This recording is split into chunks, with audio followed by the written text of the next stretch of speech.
Alright, what's up guys? Apparently my thing needs to update. My software needs to update for uh my video, my webcam. So I need to do that first.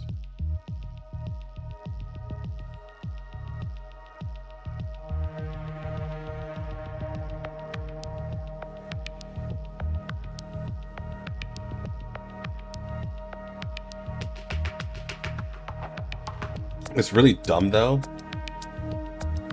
because I have to download from the site.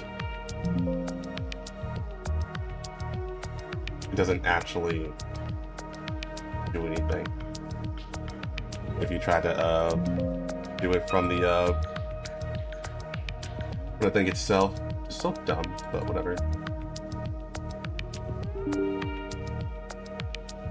It just says, hey, you must update it, and it closes automatically.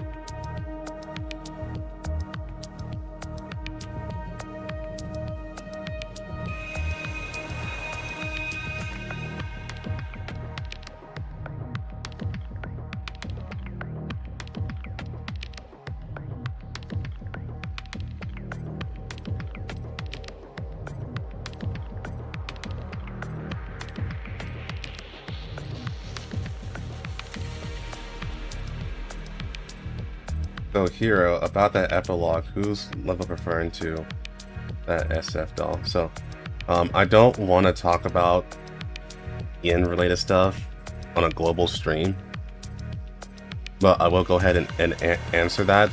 It's not about an SF doll.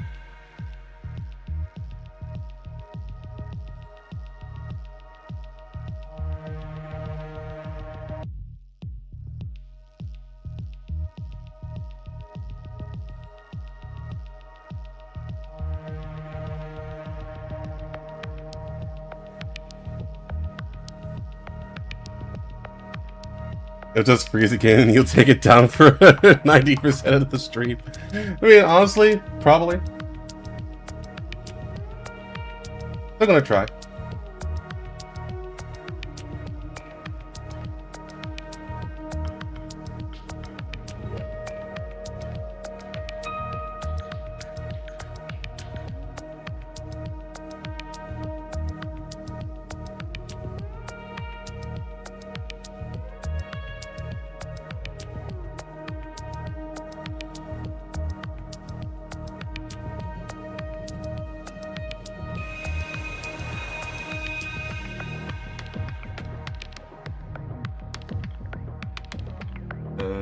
Let's see.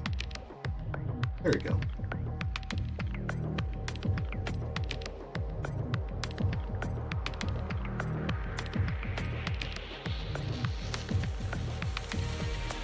Alright, enjoy your mod, Briskin.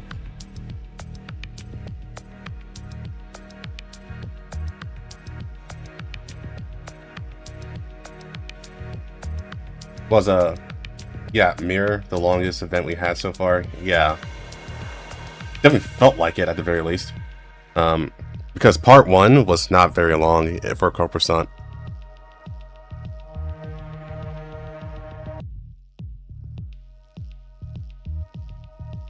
And that ended up being 12 hours. 12 hours total to get through everything. Take off like 30 minutes. Just from startup, because I usually take like 15 minutes to get started.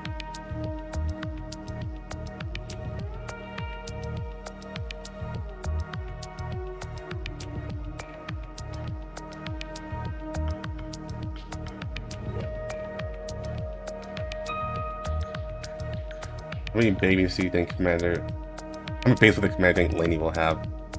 A lot. You know, just gotta solve that, just gotta let mother do her thing, you know?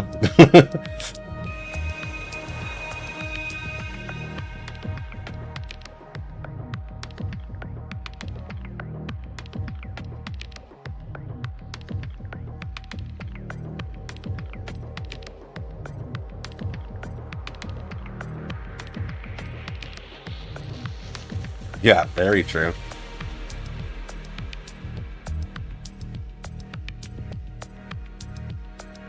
But yeah, the reason why the reverse collapse missing explain is because I was doing a lot of research regarding connecting some dots between Ghost Frontline 2 and Reverse Collapse, and the collection music is a banger.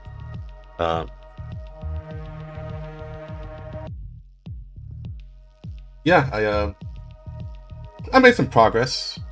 A lot of it being that we don't have a lot of connections yet.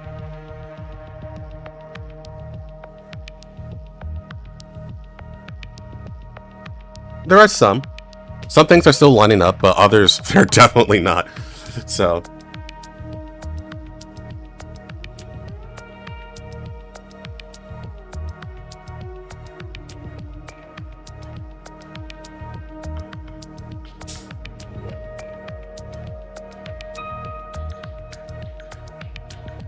Yeah, I did do the PowerPoint thing. I kind of feel like doing that again, but at the same time, that was a lot of work.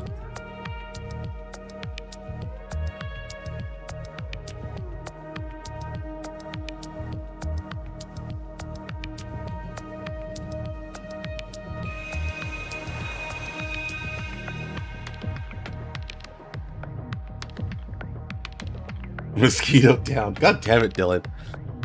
Turn down your shit.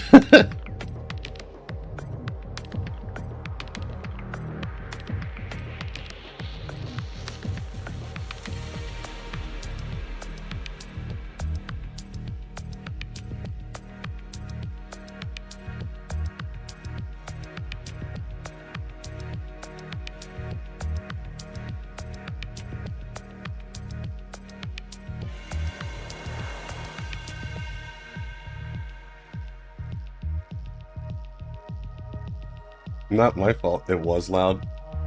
I don't know how. It's just a little zap. And it's literally across from my unit. In another room.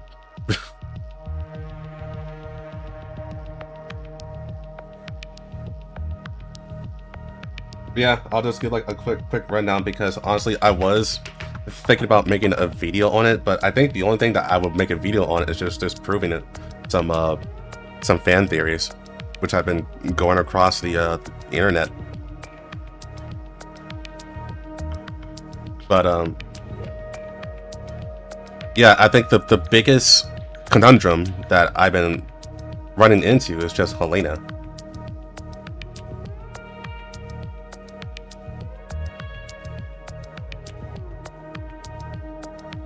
As far as making Helena make sense, Helena Oberstein, because the Pacific makes sense, that's very difficult right now.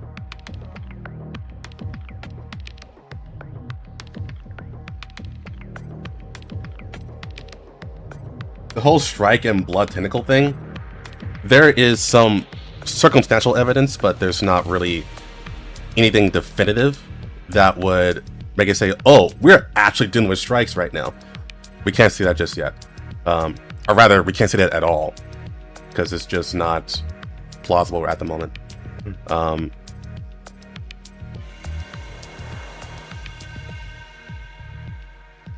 Yeah, I say those are like the two huge things.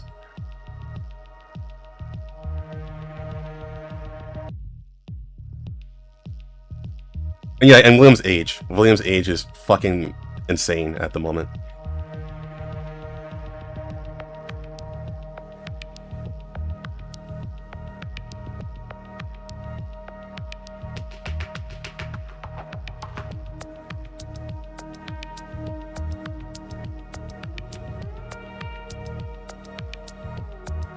Yeah, it just has to be a writing mistake at this point. A continuity mistake. Unless you want to say that William was that damn good at 2 years old. So good that he was going to school and he got ran over by a bike and he survived at 2 years old.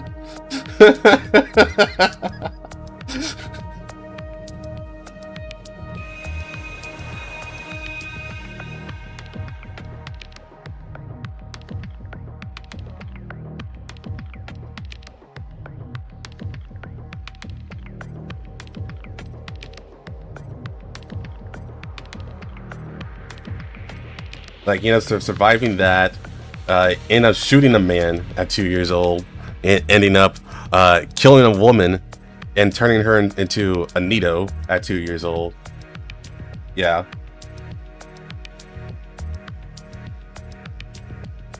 And say his conscience in the past. I mean, that's one thing. You know, this that can be a thing, but we don't have the information to make that wild of a conclusion.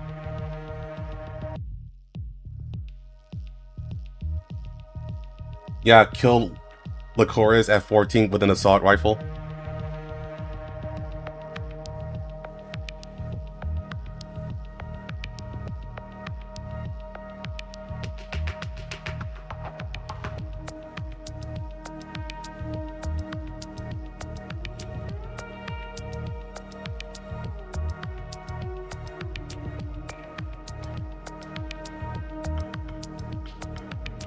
Like, and he might have actually burned a man alive to get strikes at like what, 51 years. I have it in 2051. Let me double check that.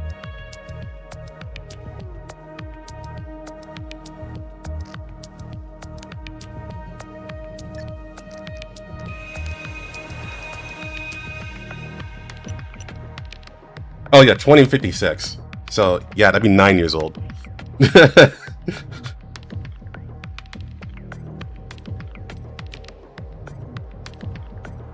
It's like, this guy's like, whoa, William, come over here, man.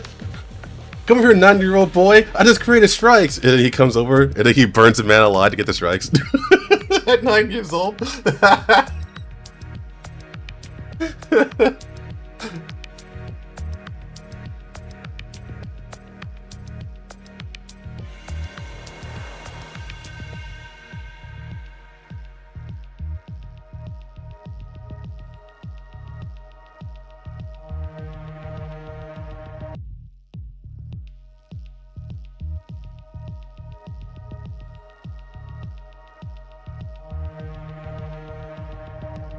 Yeah, I'm pretty sure that's a different William. It has to be.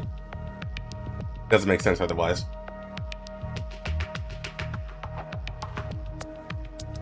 I'm pretty sure the whole thing is that there was always a William in Paradise.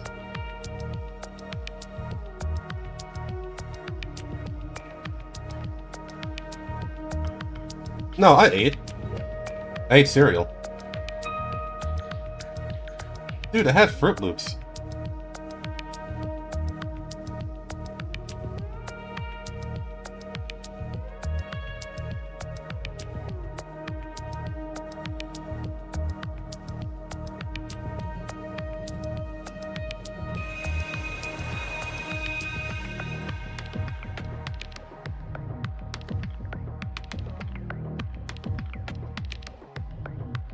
How long ago? Maybe like 4 hours ago, I want to say.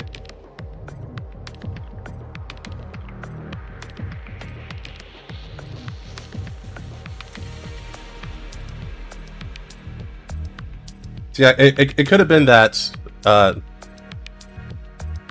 every William is an evil jackass, pretty much. Except for the first one, apparently. That guy was in America, and he just died in a car accident, apparently.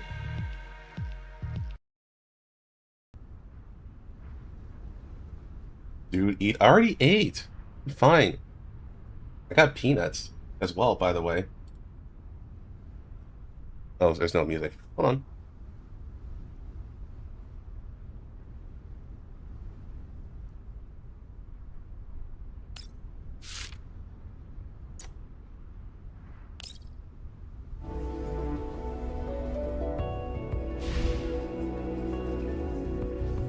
And William 3 cuts up Lunacia. Yeah.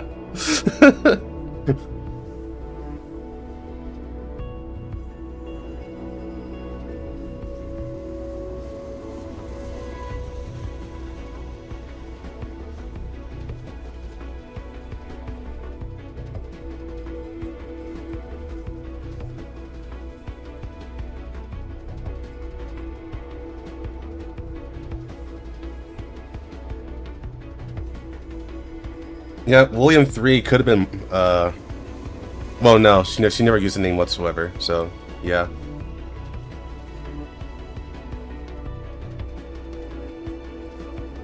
So the William who cut up the nation was basically a crony for Laplace.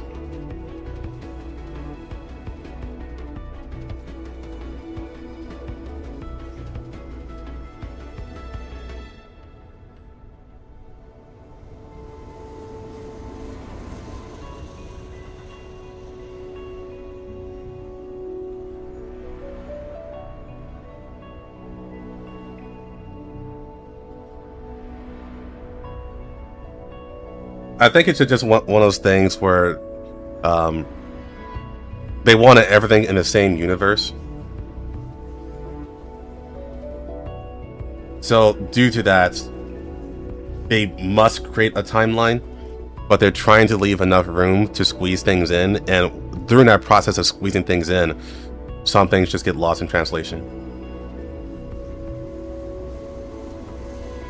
Yeah, we'll be going in order. Lenna, Leva, and Lainie. The story might not even make sense if we do it out of order.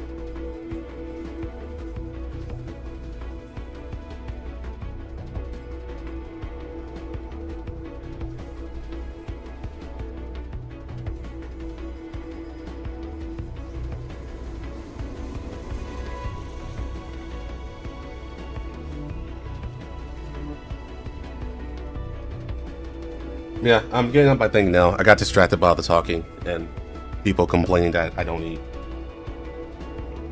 Like, man, you guys want me to be fat. What's my glasses? Hold on.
Alright, so I know I was really fucked up when I woke up this morning.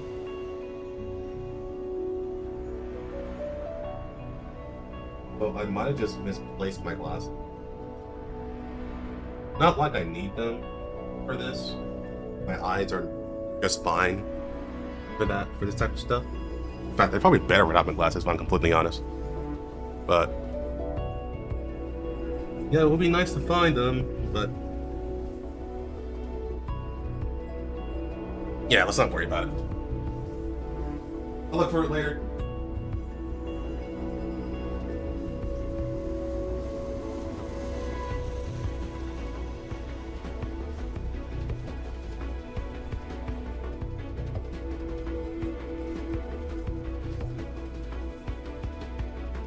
He woke up and he fell off the bed.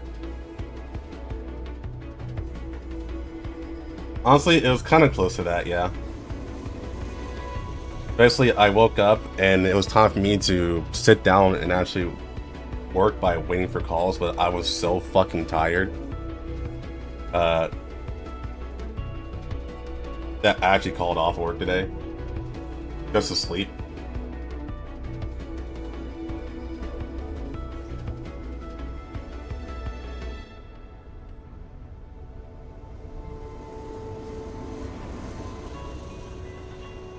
Yeah, it was 4 hours.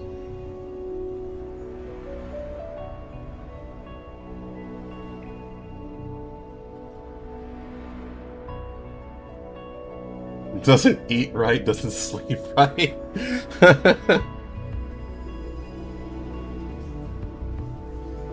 Don't worry, it's fine. It's called an adjustment period.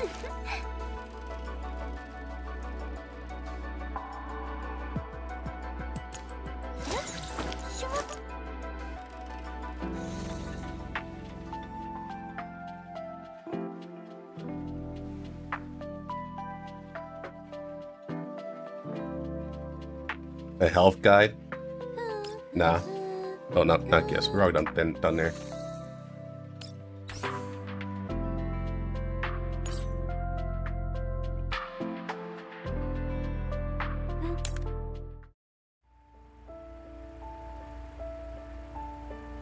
Let me make myself smaller on the screen. I think that's better off that way. There we go. I think that's good.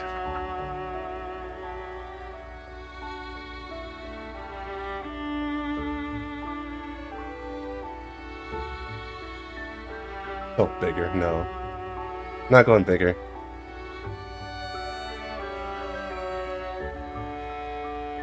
Fruit Loops and no sleep. Alright, I'm gonna start. Late at night after working overtime, with sleep still eluding me, I found myself wandering into the lounge. With only dim lights illuminating the hallway, faint noises drift out of Lenna's dorm room into the otherwise complete silence.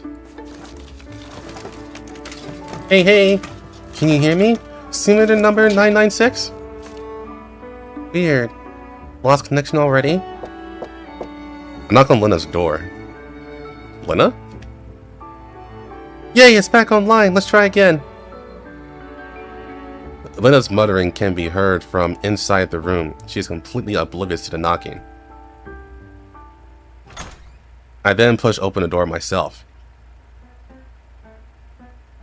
Good job, simulator number 996. Now it's your turn to transmit the data back.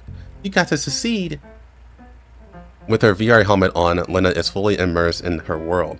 A pile of design blueprints is scattered on the table right beside her. Uh-oh. I don't think I actually am sinking. I just taking over number 996 control. Oh no.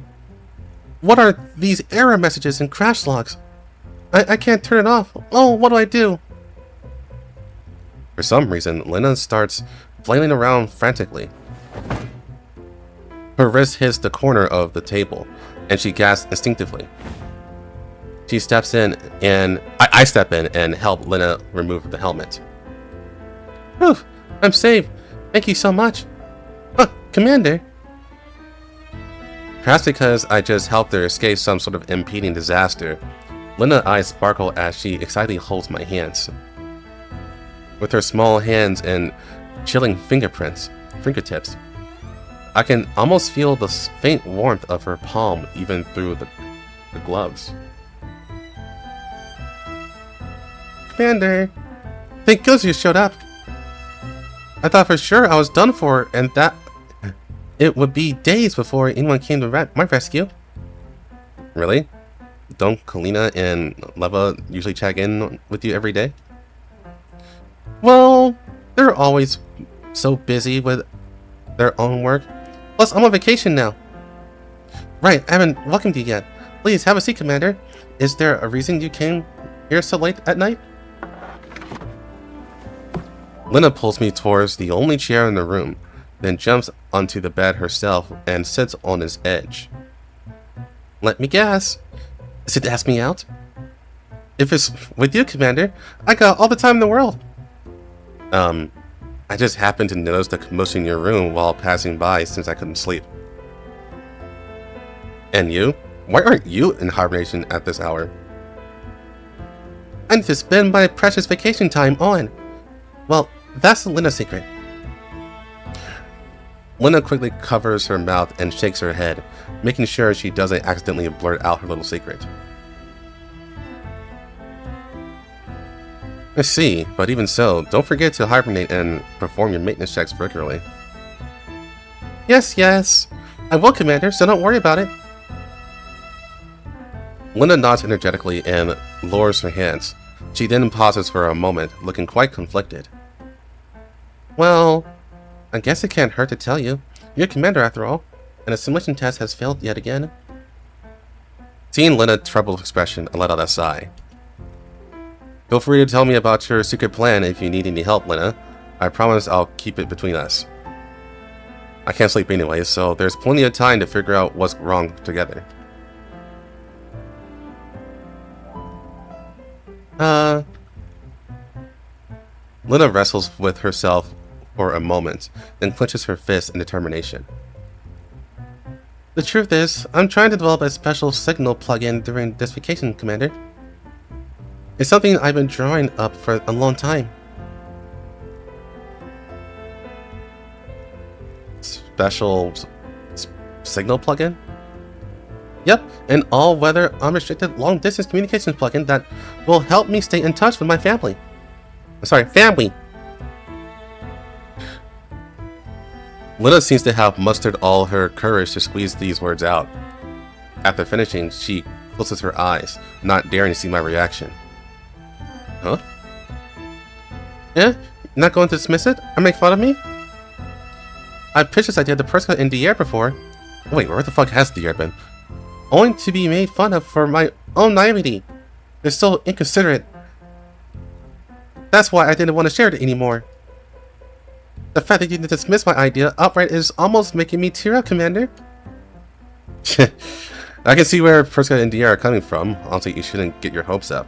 Because as far as my understanding of my technology goes, no one has been able to invent such a thing yet. Yeah, I know how challenging it is going, but I really need it.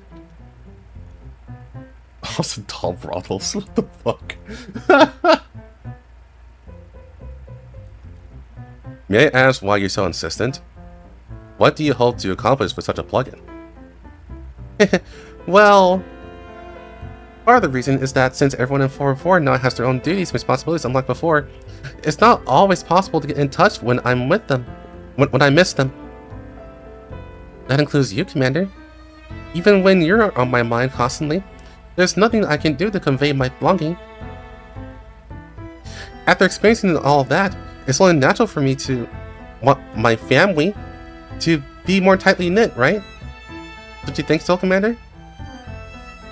Lenna's tone gradually grows gloomier, and she wraps up her sentence by throwing me a wistful gaze. Despite her not placing any blame, I can't shake this strange sense of guilt. Well, we'll be seeing each other a lot in the future, so let the past stay in the past. Don't you think you should give the lonely and desolate Lenna some consolation at a time, that's Commander? I hesitantly reach out and pat Lenna's shoulder heavily. Is that enough? Commander, my neural records tell me that even ignoring the second long recalls, I've been missing you for a solid few thousand hours. I ponder for a moment, open my arms, and give Lenna a hug. Lenna snuggles up against me, then suddenly looks up with a smile, showing no trace of an earlier gloom. Yay! Now I'm satisfied. Commander, what I just said was all made up. Actually, that melancholy look specifically was just an act. It's not every day that you come see me, Commander, and I just wanted to take the opportunity to get closer to you. Well, I'm glad you're okay. Let's get back to where I left off. My past self feared and dreaded changes and separations within the family. I was afraid that everyone would slowly drift apart, leaving me behind, and that eventually I would have no home to return to. So, did they leave you behind? I asked, though we both already know the answer. Of course not. Just look at me now, Miss Colleen's capable and helpless assistant. Looking back, I was indeed being paranoid. The 404 family didn't drift apart just because we were physically separated. And you were not trying to distance yourself from me either, Commander. You've indeed matured to become more independent. Gosh! Of course I have to grow up, otherwise I wouldn't be able to keep up with the family. But that's not what I want to get across. What I'm trying to say is, even though times change, some feelings remain the same. Say, you, Commander. Me?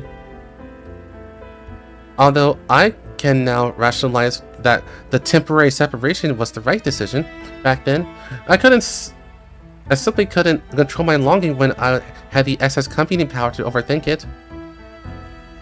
I couldn't help but wonder if things were going well for you and if your journey was safe. When I encounter something interesting at work, I think the Commander would definitely be interested, and me to follow by, I can't wait to share this with the Commander. Only if I could invent some sort of real-time synchronization plugin, then I'd be able to solve my longing by transcending the barrier of the physical world. An unexpected reason, but it does sound like you want something you come up with. If I can get it working, I'll be able to better understand your needs and help out more promptly, Miss Colleen, Leva, and everyone at 404 too. If only we could all be connected.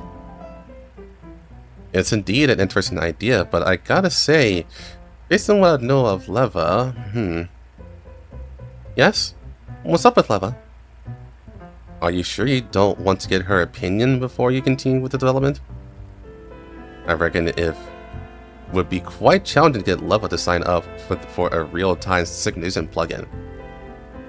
Oh! That's true. Lenna pauses, seemingly lost in her inner turmoil as her facial expression shifts rapidly. You're right. Convincing Leva will certainly be just as challenging, if not more so, than creating the plugin in the first place. Ugh! Lenna clutches her head. I take the opportunity to hand the blanket beside me to Lenna. Alright, it's getting late. With so many challenges ahead, it's time for you to get some good rest tonight, so you'll be fully recharged for tomorrow's hard work. Uh-oh. You had a point, Commander. Under my urging gaze, Lenna complies and lies down. Commander, would you mind tucking me in? Yep, and lies too. Good night, Lenna. It almost feels unreal to hear you say goodnight to me, Commander. Good night to you too, Commander.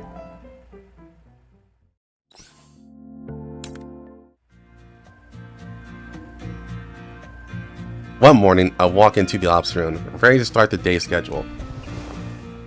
Sitting in my usual chair, I sense that something's off. Did I just step on something? I look under the table and see Lenna sleeping soundly. Her arms wrapped around her knees. Lenna? Please wait a second. Let me hang up this call with the Commander first. Commander. Wow, she is down bad right now. With her eyelids closed, Lenna quietly mutters a string of nonsensical babble. I gently pat her on the head. Whoa! Commander, I fell asleep. What are you doing here? I want to give you a little surprise, but looks like I fell asleep first. Lenna smiles, embarrassed. Though it may be my imagination, I sense that her smile is somewhat reluctant. What's the matter? You seem to have something on your mind. Lenna's face fades completely. Or Lenna's smile fades completely. Her head gently droops before she dives dejectedly into my arms. Like her act from before, I can clearly feel her bewilderment and helplessness this time. Do you remember the real-time synchronization plugin I told you about, Commander? I do. Did Leva refuse to go along with your idea? You were completely right, Commander. Her reaction was almost word for word what you predicted. I forgot to ask last time because we were focused on Leva, but what are your thoughts on this, Commander? Would you be willing to stay connected with me at all times? Lenna buries her face deeper in my chest, her voice muffled. Yeah, do it to him.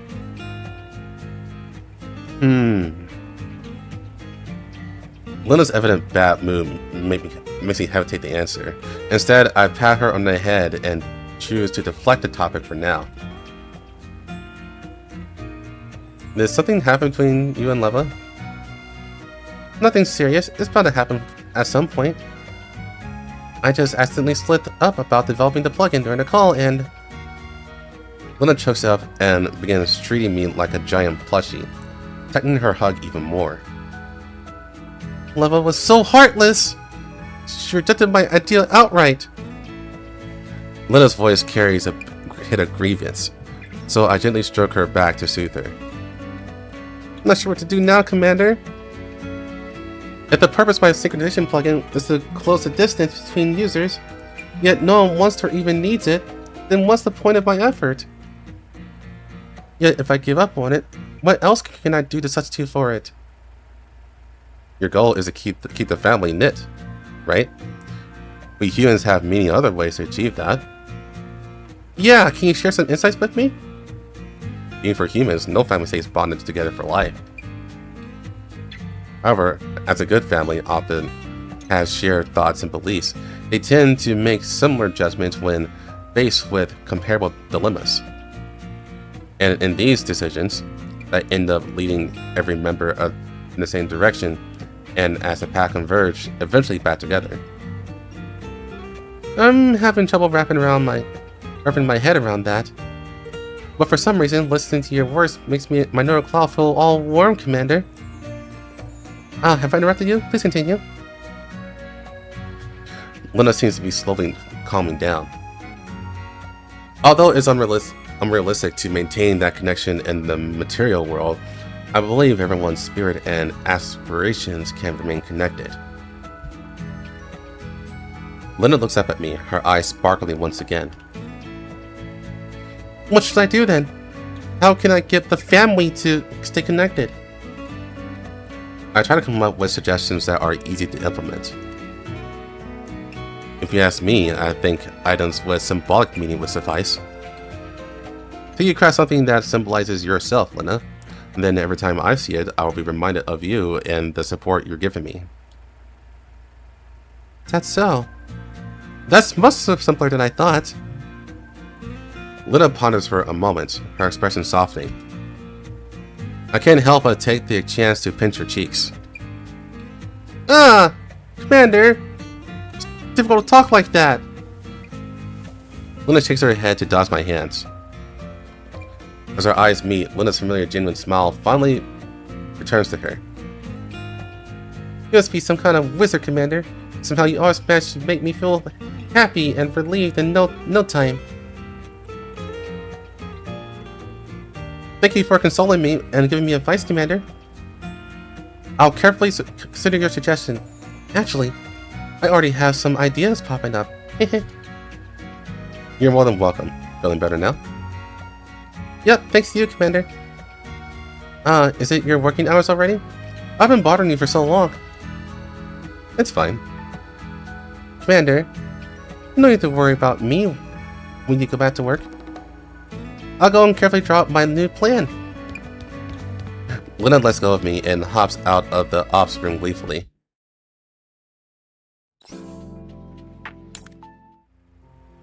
Late at night, the lights in Lenna's dorm are still on. I'm a little worried that she still hasn't given up on that synchronization plugin of hers. Lenna, it's getting late. I knock on her door. Commander, I'm coming, just a sec. Lenna's cheerful voice drifts out from inside the room. You haven't gone to rest yet, Commander. Did you just finish some overtime work? Come on in. This time it's no longer a pile of blueprints scattered on Lenna's table, rather an assortment of handicraft tools. Noticing my gaze, she also turns to look at the table. Commander, I've officially given up on that Lenna's big family real-time synchronization plugin thing. In its place, the new plan is... Ta-da!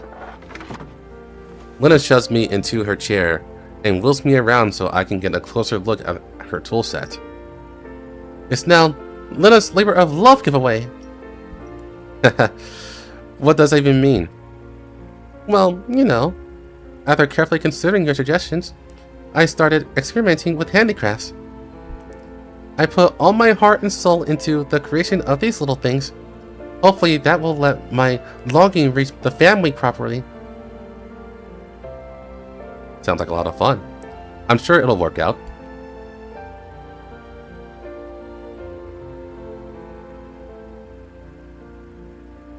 I've already figured out the way to go about it. Spare parts and supplies for dolls. I can make a special edition of items like electrical tape and metal putty, all marked with Lenna's family, and hand them out to everyone. What a thoughtful and practical idea. Lenna shows me the results of her hard work, but soon her gaze shifts to me, accompanied by a sly smile. Surprise!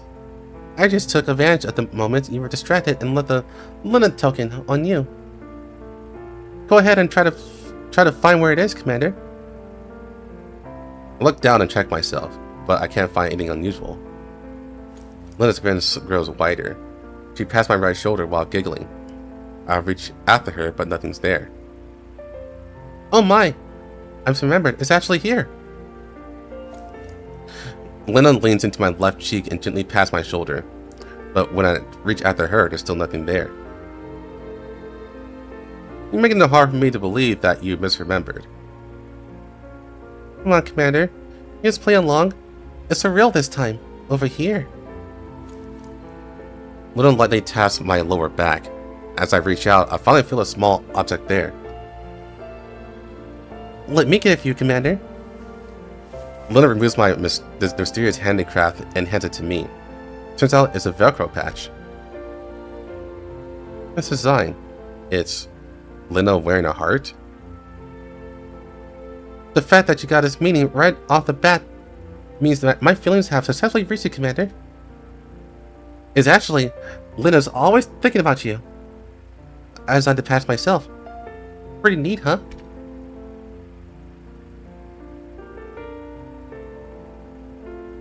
Very cute, and certainly very Lenna. Well, everyone must love it too. If even the Commander approves it, then I'll go ahead and make a few more without worry. I want Miss Colleen, Leva, and everyone else in 404 to have their own Lenna's family trinket. That sounds like a lot of work. You really do care deeply about your family. That goes without saying. I used to believe that it was pointless for dolls to possess their own defined character and self-awareness, since we were meant to be tools, and tools are naturally neglected and suppressed by their human managers. It was family that brought me out of that abyss, opening the door to a brand new world for me.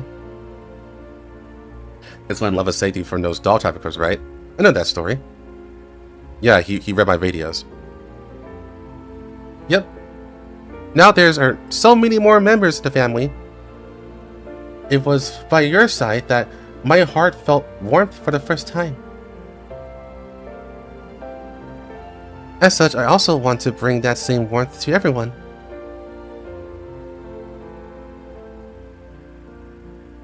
On that note, Lenna is suddenly reminded of something.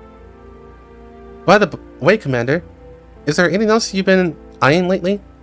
I want to do more for you. But didn't I just get something? See, the Lenna token? I wave around the Velcro patch that Lenna stuck and then removed from me earlier. It's got to be more than just that. That one's part of the family mark that every member shares. Other than that, I want to make something truly special and unique for you. Because you are a special part of the family to me. Lenna stutters, the tip of her shoes subconsciously digging into the floor. Her expression, though confused, carries a hint of inexplicable shyness. Yeah? But you must be wondering why you are special. That's simply what my neural clock is telling me. Even though I still can't fully grasp how the algorithms work or how the conclusion was reached. Before I could say something, Lenna was already adjusted herself. I have a feeling, even though I don't quite understand it yet. Perhaps I will be able to share a closer connection with you and discover the whole truth after I make a more unique gift for you, Commander. Let's just say it's purely to help me clear up my confusion. Please, tell me what you like, Commander. Lenna holds my hand and gives me a look that says she's determined to get to the bottom of this. Commander, I won't let you walk out of here anytime soon unless you spill out like a good boy. Alright, give me a second to think about it. Under Lenna's scrutinizing gaze, I come up with a list of accessories that humans may find useful. Meanwhile, Lenna nods attentively. Uh-huh. I got them noted all, Commander. Rest assured, I'll surely make something that you'll be satisfied with. Am I free to go now? I look at my hand that Lenna's been holding this whole time. Lenna freezes, then lets go of me at once, her cheeks flushing red. Of course, it's indeed getting late, Commander. You should go rest now. Or you could also feel free to accompany me a little more. During the last bit, Lenna's voice grows oddly quieter, as if she's even shyer than before.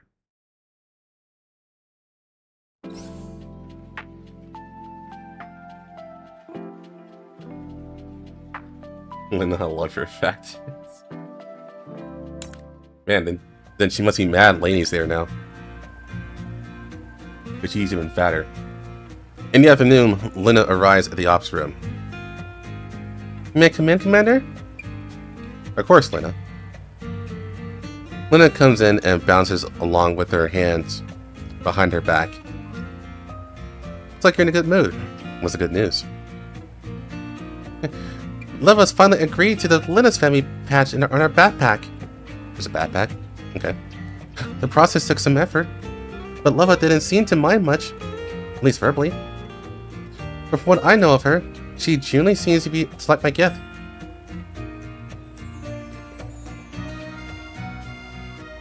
It's all thanks to you, Commander.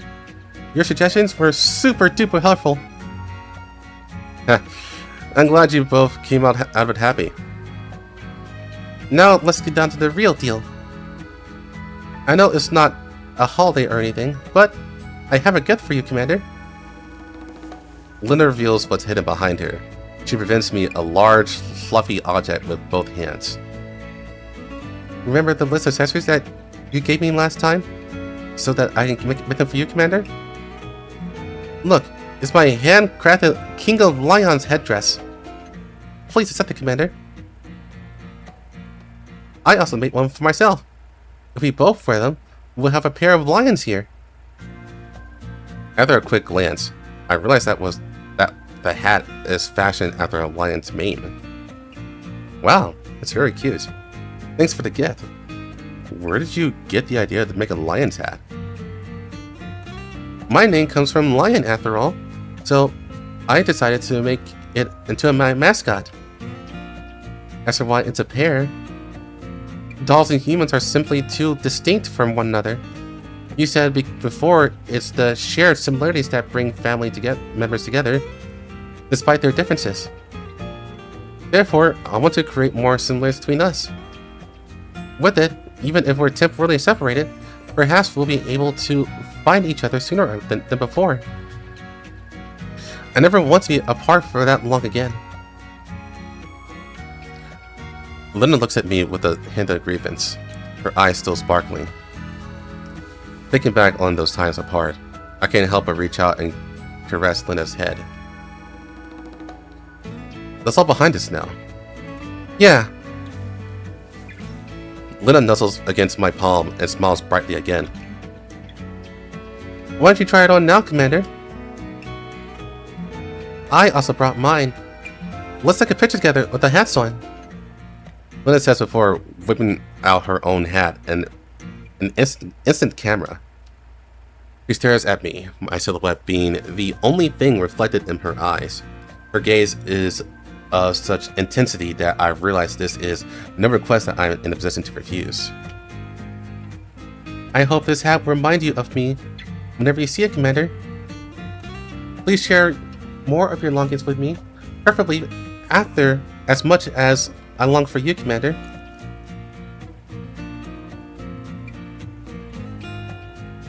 Lenna mutters as she places the hat on my head herself and starts tidying up the lion's mane. I will be thinking of you, Lenna. It's a promise then. You'll think of me often. So, Commander, shall we start taking pictures now? Right as she finishes her sentence, Lenna slyly pulls me in and presses the shutter button. Look over here, Commander, and say cheese. Moments later, as the two lion heads snuggle together closely on the screen, Lenna gives me a contented thumbs up. Look, Commander, it's already done. After carefully retrieving the freshly printed photo, Lenna places it on the inner pocket closest to her core. It's getting kinda hot wearing this hat indoors. Can I take it off now? Wait a moment, Commander. Lenna looks flustered all of a sudden and reaches out to hold down the brim of my hat. My vision is suddenly blocked by the brim, leaving me in near complete darkness. What's wrong? Lenna's reply comes unusually late, as if she gave it some extra thought and consideration. Well, guess even I can get a little embarrassed from time to time. I've practiced it so many times before coming in, but the moment our eyes met, I just couldn't get my words out smoothly. That's so unlike me. Can you please let me finish before opening your eyes, Commander? Don't worry. Just take it easy and go at your own pace. Well, while making the lion's hats, I kept thinking about things related to you, Commander. Perhaps precisely because of the process, I seem to have heard the voice deep within my mind more clearly.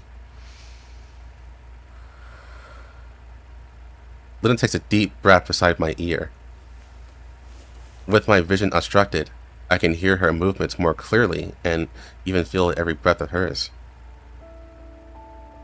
You're indeed the most special family member to me, Commander.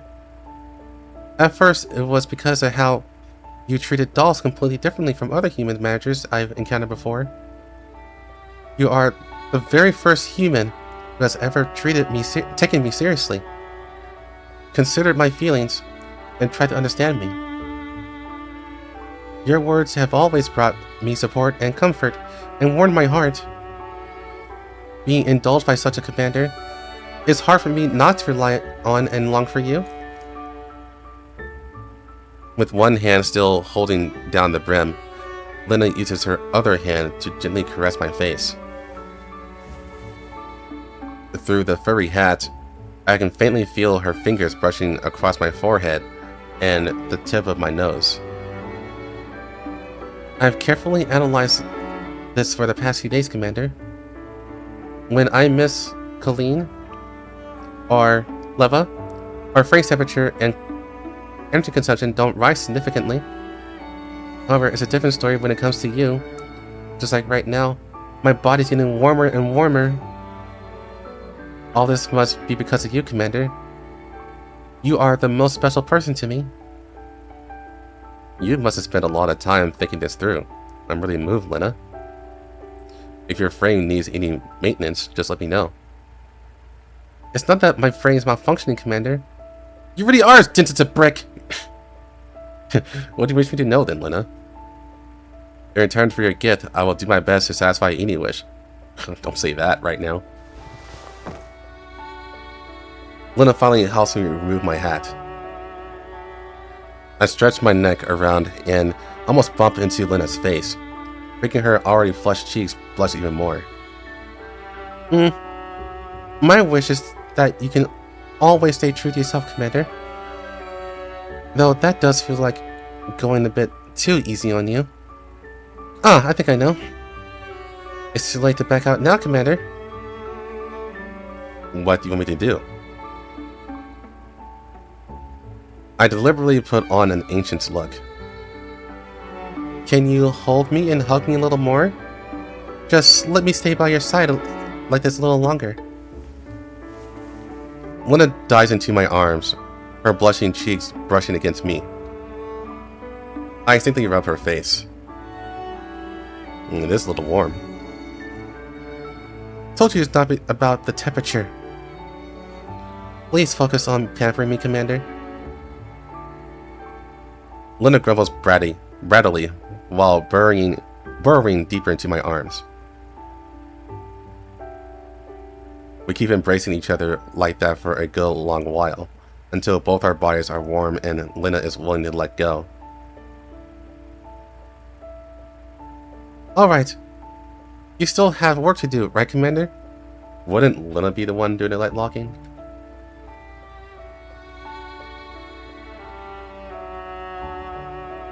If you're willing, please let me accompany you a little longer.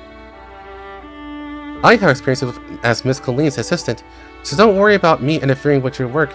I just want to see more of you. And not just for today, in the future too. Can I come see you often? Lenna hops onto the closest chair next to me. You can do as you please. I'm always happy to have you around, Lenna. Hearing that, Lenna smiles contently. You better be prepared for it then, Commander. I'm very clingy after all.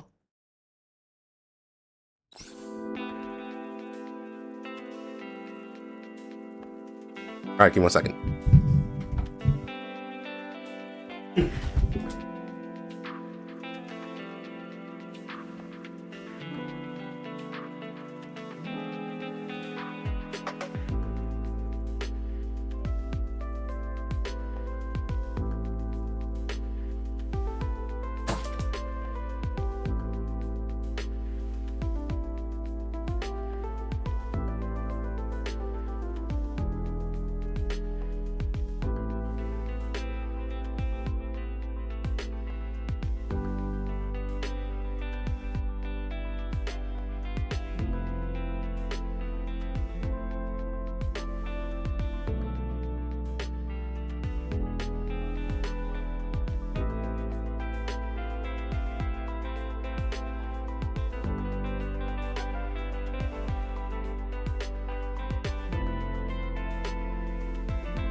Alright, and let me just do this real quick, because this is a cutscene that happens after I do the thing.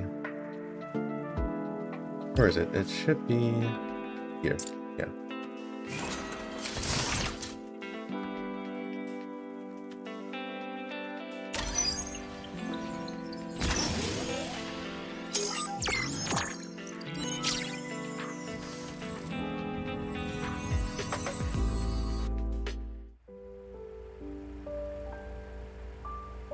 Huh? Go a step beyond just a special family member? That's the realm I haven't even begun to imagine. Still, being able to stay by your side forever is all I need. Will you teach me all the things I don't understand yet, one by one, Commander?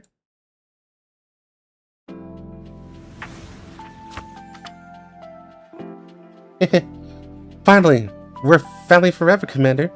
I'll be sticking to you from now on. Or perhaps you can stick to me instead.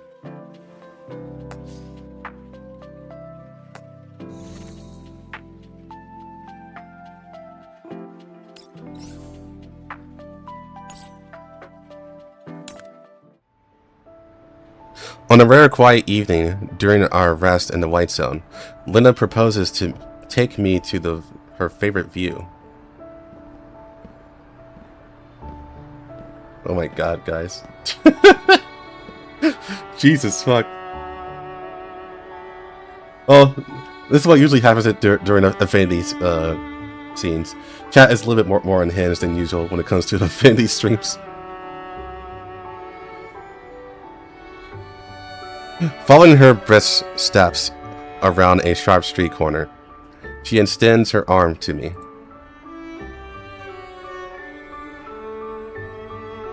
This way, Commander.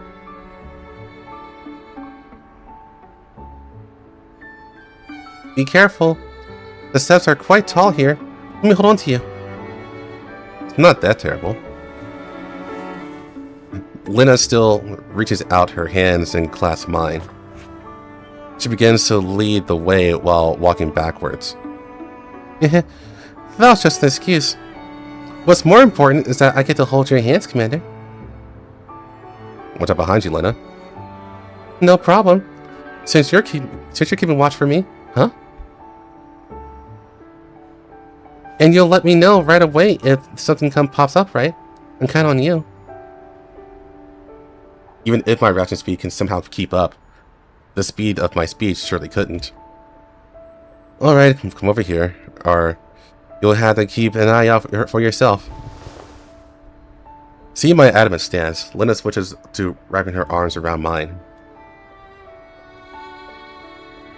Before long, her whole body starts pressing against me. This is what a date feels like. You're so warm, Commander. I smile and do not stop, Lenna. We're almost there. I can see destination. The timing's perfect, too.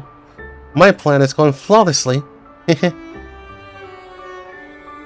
Lenna leads me up to the rooftop of a building, rewarding us with a magnificent view. With the dying light of the setting sun fading, the sky gradually darkens. Commander, here it comes. 3, 2, 1. As Lenna's soft countdown next to my ear reaches 0, the city skyline suddenly lights up before us. Dazzling neon color illuminates the city block by block, making Lenna's eyes sparkle even more. Don't just stare at me, Commander. Look at the once-in-a-day spectacle. Isn't it beautiful? At Lenna's behest, I turn around to look at the view. Mwah! Suddenly, a soft sensation brushes against my cheek. Gotcha! Lenna smiles contently and turns towards the shimmering neon glows ahead. I discovered this place by chance during a job. Back then, I thought to myself, how wonderful would it be to share this beautiful moment with the Commander? Everything's beautiful, bizarre, and even dangerous. There are countless stories I want to share with you, even though my rational mind knows that. Objectively speaking, they aren't even noteworthy. But my neural cloud can't help but record, catalog, and save them, waiting and hoping for the right moment to share them with you, Commander. I'm so glad you're accompanying me on this date and giving me the opportunity to show you. The happiness you brought me today is enough to fill the entirety of my neural space. It doesn't take that much to make you happy, huh? Are you underestimating, Commander? Then I'll have to start pulling out the more outrageous request. Close your eyes, Commander. Lenna tries her best to appear commanding and fierce, but unfortunately it's not very effective. Yet I still heed her command. Mwah, have another! I'm gonna kiss the shit out of you! Alright, journal time.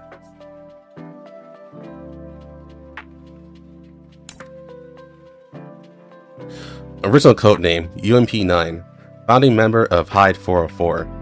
As a way to enhance performance, she assisted Persica in the completion of the remolding pattern technology by volunteering as a subject for the experiment, thereby narrowing the power gap between herself and more advanced third-generation dolls. After Kalina took office at NAMFA, UMP-9, together with her sister UMP-45, accepted Kalina's invitation to work as her assistant. During this period, she began using her previous name. It's not her previous name. Unless that's a China thing? Not too sure. Because her previous name is Reina, not Lenna, but maybe that's more like a translation thing as her public identity. Confronted with this drastic shift in role and the challenges of adapting to a new environment, Lenna's lively, cheerful, and approachable personality ultimately enabled her to overcome the initial setbacks that allowed her to embrace her new duties, taking charge of much of Kalina's external communications. Though she still reminisces about the days of operating alongside her 404 squad mates, Lenna has gradually accepted the reality that everyone has their duty to fulfill. Yet, she still holds onto the belief that she remains part of the 404 family deep in her heart. Compared to her past self, Lenna has notably grown more mature and professional at work, all the while still sporting her trademark uplifting smile. Yet, in the brief moments when her guard is down, or when her closest family is present, glimpses of her innocent side slip back through the cracks. She simply can't hide her silly, satisfied grin when receiving praise from her sister Leva. What was that, Leva? I think my signal's cutting out. Please say it again, just once more. The last one didn't count.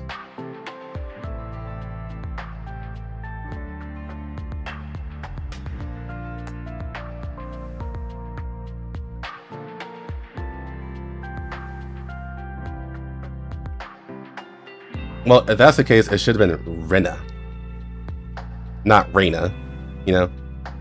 So there's still some discrepancies.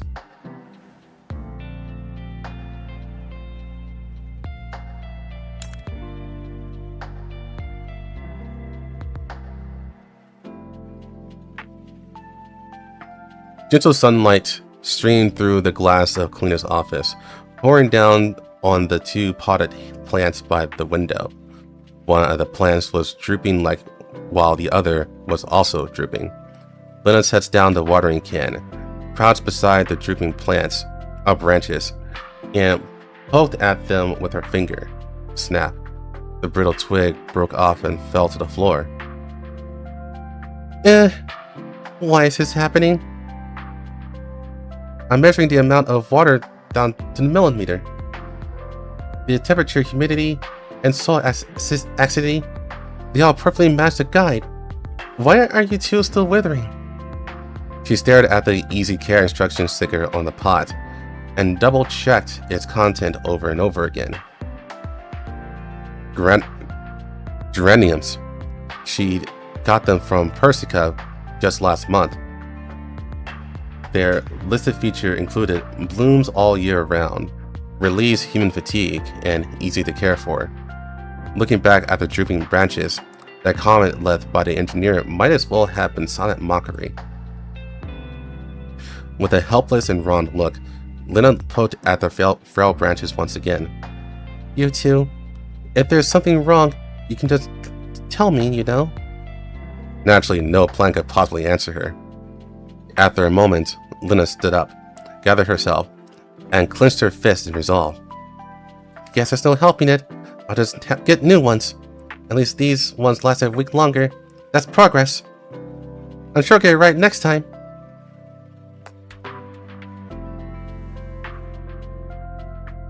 Oh, Jesus Christ, guys.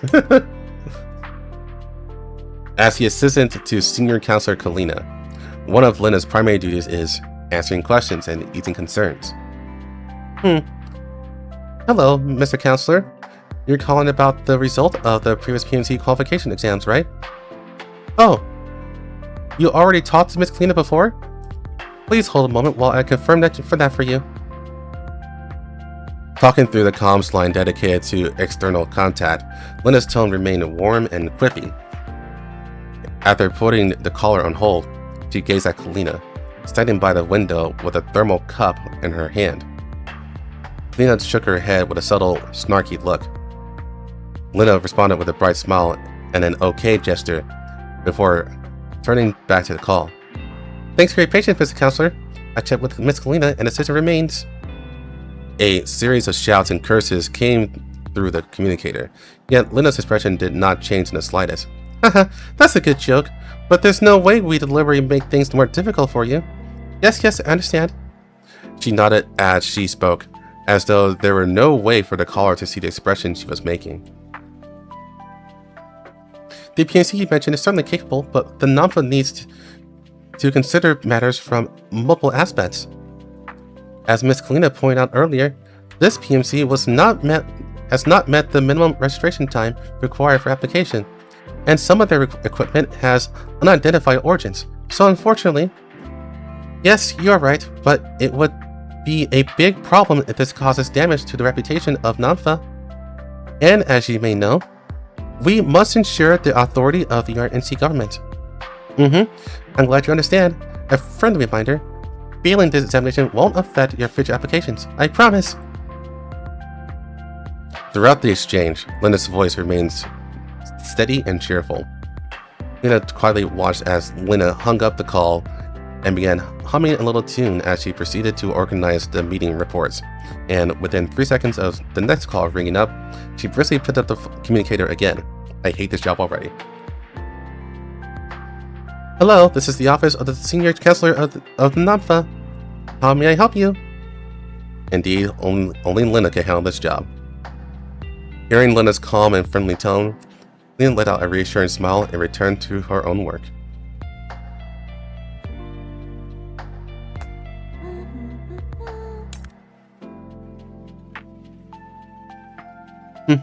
Action logs. Late at night, after finishing a full day's work, Lenna lay cheerfully on the sofa, scrolling through the action logs on her personal device. Watching recordings of past missions gave her the chance to admire her family's impressive performances, a little hobby she had picked up during her off times. Wah! Lucky me. There's a new one's uploaded by Leva today. Maybe I'll get to see her in it. Oh, it's that mission where she accompanied Miss Kalina at the banquet. I remember Leva brought it up before. Murmuring excitedly, Lenna quickly clicked into the file, her eyes brimming with anticipation. One by one, high-definition footage of Leva was loaded onto the screen. Lenna sat up straight, her eyes gleaming. She's wearing an evening gown, so beautiful. Even her uncomfortable expression is so adorable. After admiring Leva's outfit with every possible angle, Lenna suddenly jumped up. I bet she can make that exact outfit out of the bedsheet. I bet I can make the exact outfit out of a bedsheet. Let me try it now. She dashed over to the workbench and immediately began sketching and cutting patterns. By sunrise, Lenna was twirling around in the dawn's light in her improvised bedsheet gown. Family members should wear matching clothes, right? I wonder if I can look more like Leva now. Click. The apartment door unlocked. Leva stepped inside and immediately locked eyes with Lenna, who had stayed up all night without rest. Leva had already grown used to her sisters imitating her wardrobe, so this sight didn't surprise her too much. Only under the makeshift gown, certain contours of Lenna's body were far more pronounced than usual. Lenna, why are you looking at me so... Are we back so suddenly? I miss you so much. Lenna's eyes widened in delight as she led towards Leva. Leva lowered her head, her gaze unobstructed by her chest, landed directly on her feet. As she raised her head again, her eyes inevitably lingered on Lenna's body. Yeah, I'm back. Missed you too. Also, are you really copying the gown I wore at a banquet 7 hours ago? Stop copying what I am wearing. With a calm, restrained smile, Leva rolled up her sleeves.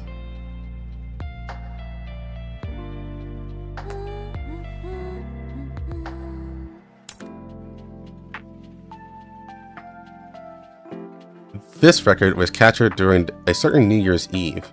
Perska later stumbled upon it during the maintenance routine, hidden within Lenna's neural records. Lenna, Kalina, and I are heading out now. The office will be in your care. If anything urgent comes up, contact us right away. Leva paused mid-instruction and chuckled. Not that it really matters. Things only go one of two ways on New Year's Eve. Perfectly peaceful or earth-shakingly devastating. You listen to background music when reading this? You don't like this music? If it's the latter, we'll be notified immediately anyway, but I reckon it'll be a quiet night. You say the word reckon a lot.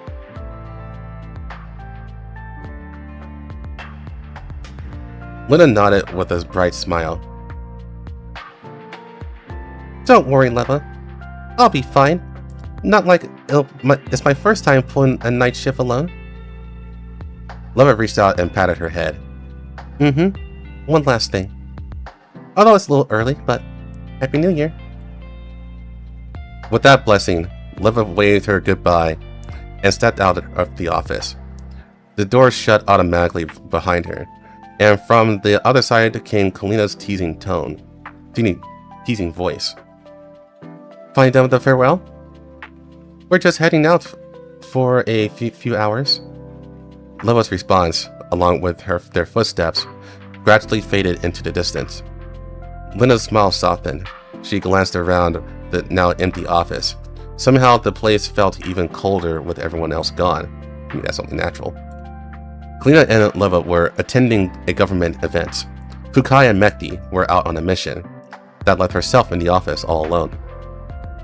Coming out of her momentary trance, Lenna gently slapped her face before her mood could sink further. Hadn't she already come to terms with this? There were things only she could do all by herself, things that would help everyone out. What should it be then? On a New Year's Eve, all by herself? It's the perfect time for a deep cleanup. She would tidy all the nooks and crannies the janitors usually missed. Then, when Leva and the others came back, they were greeted with a spotless, brand new looking office. Alright, time to work. Time slipped by unnoticed. As midnight struck, fireworks started blooming in the sky, and the office tower where Lenna had to be the perfect viewing spot. Red, green, and every color in between, all bloomed and painted in a dazzling radiance in her eyes. Happy New Year, Leva, Kalina, Fukai. Happy New Year! Happy New Year! Happy New Year! Happy New Year, Commander. It's okay. Even if she shouted at the top of her lungs, no one would stop her, because no one was around to hear her. On that night, Lenna let out all the pent-up longing she had been burying in her heart. Oh, that's sad. Cute, but sad. Hold on. How do I change the music for this mode? I actually don't know, because I never needed to.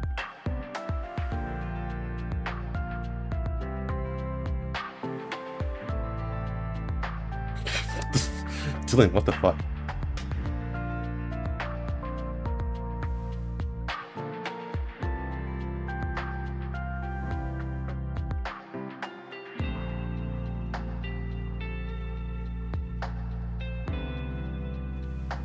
Yeah, I actually don't know how to change the music.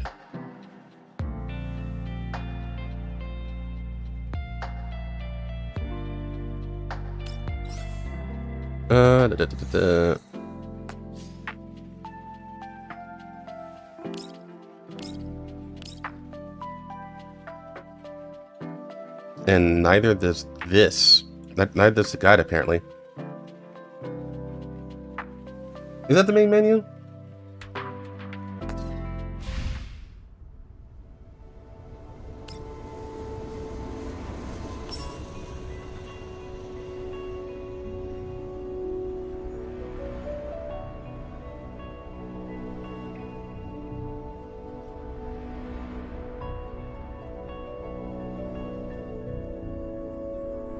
But this only does the lobby music, right? It doesn't actually change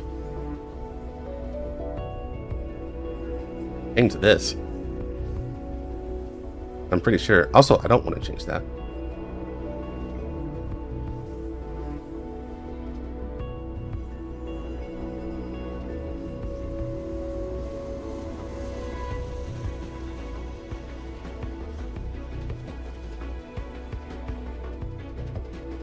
Asking for a wholesome mod.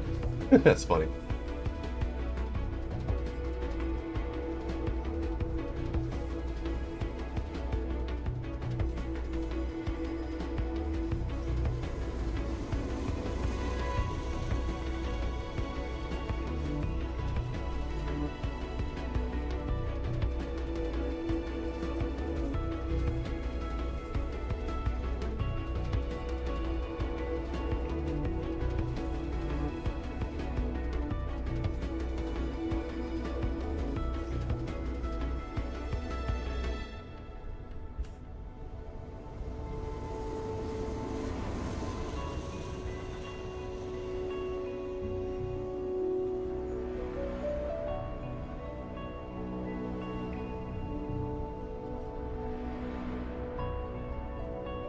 I don't think you can change it because I'm looking online.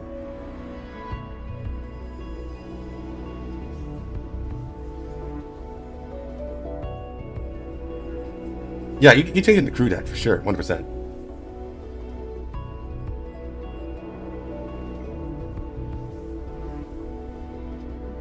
Yeah, I'm pretty sure the door music is the same regardless. So basically, you guys are asking me to mute the music. That's what you say.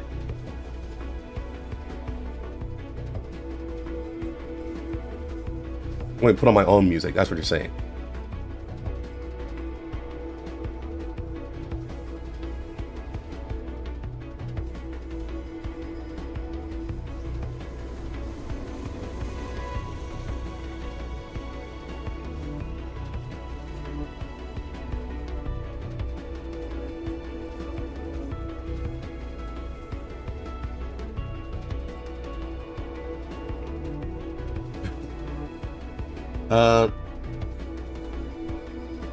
I don't know. I kind of like the.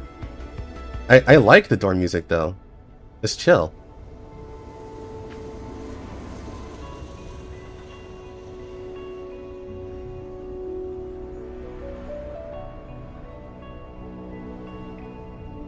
ASMR sound.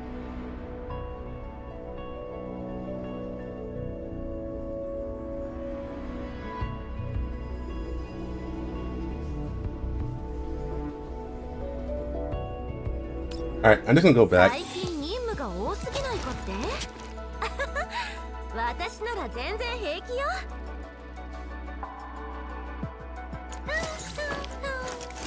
pretty sure one can throw on a vote. I'm fine y'all doing a vote. Really, if you guys really want me to.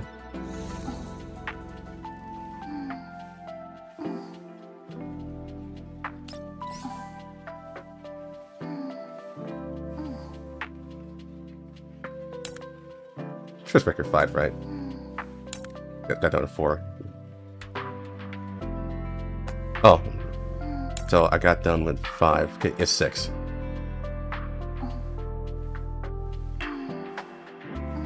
Yeah, I know what's it about. Yeah, we do need to watch the side story. Yeah. 1,000,000%. I'm gonna save that for Tuesday.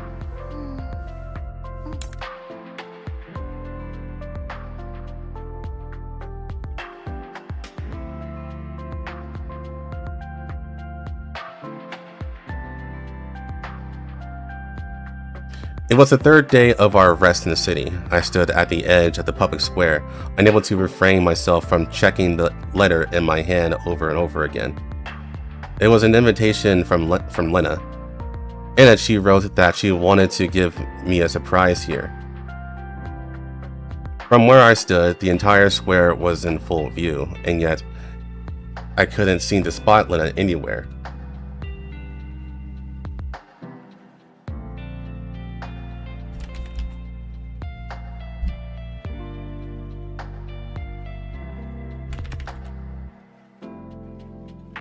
Just as I began to suspect this might be some sort of prank, A fluffy bear cub suddenly came bouncing towards me from the center of the square. A bear suit as tall as a person, usually worn by a human or a doll. Wait, could that be Lenna? Before I could sort through my thoughts, the bear had already hopped up right to me, clutching a cluster of balloons in its hand. I noticed that the balloons were printed with the Namfa insignia, which all but confirmed the bear's identity. The bear clapped his stubby paws and bounced around me in a circle. The bear waved his paws to draw my attention and stuffed a balloon in my hand. The bear pressed its oversized fuzzy head against my chest and snuggled up against me. I couldn't help but laugh at the mascot's jest.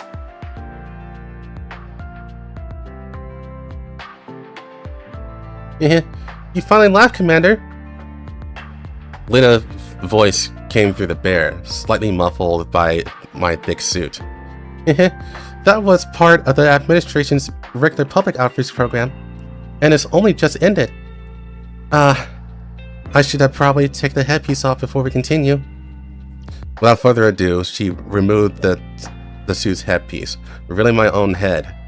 Revealing her own head, I mean. And wearing a pair of bear ears. Oh, we're Arknights now. Ta-da! Surprise! A bear inside a bear! Seems like there's something weighing on your mind lately, Commander. I don't really understand, but I'm sure it must be something important, right? Though I do know this. You haven't laughed in 52 hours. Commander, come on, give me a smile, just like this.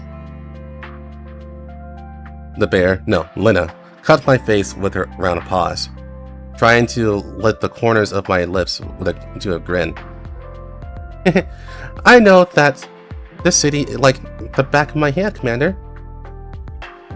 Sweet afternoon tea, park in full bloom, and a breathtaking night view, all waiting for us. How about we embark on a little stroll together, Commander?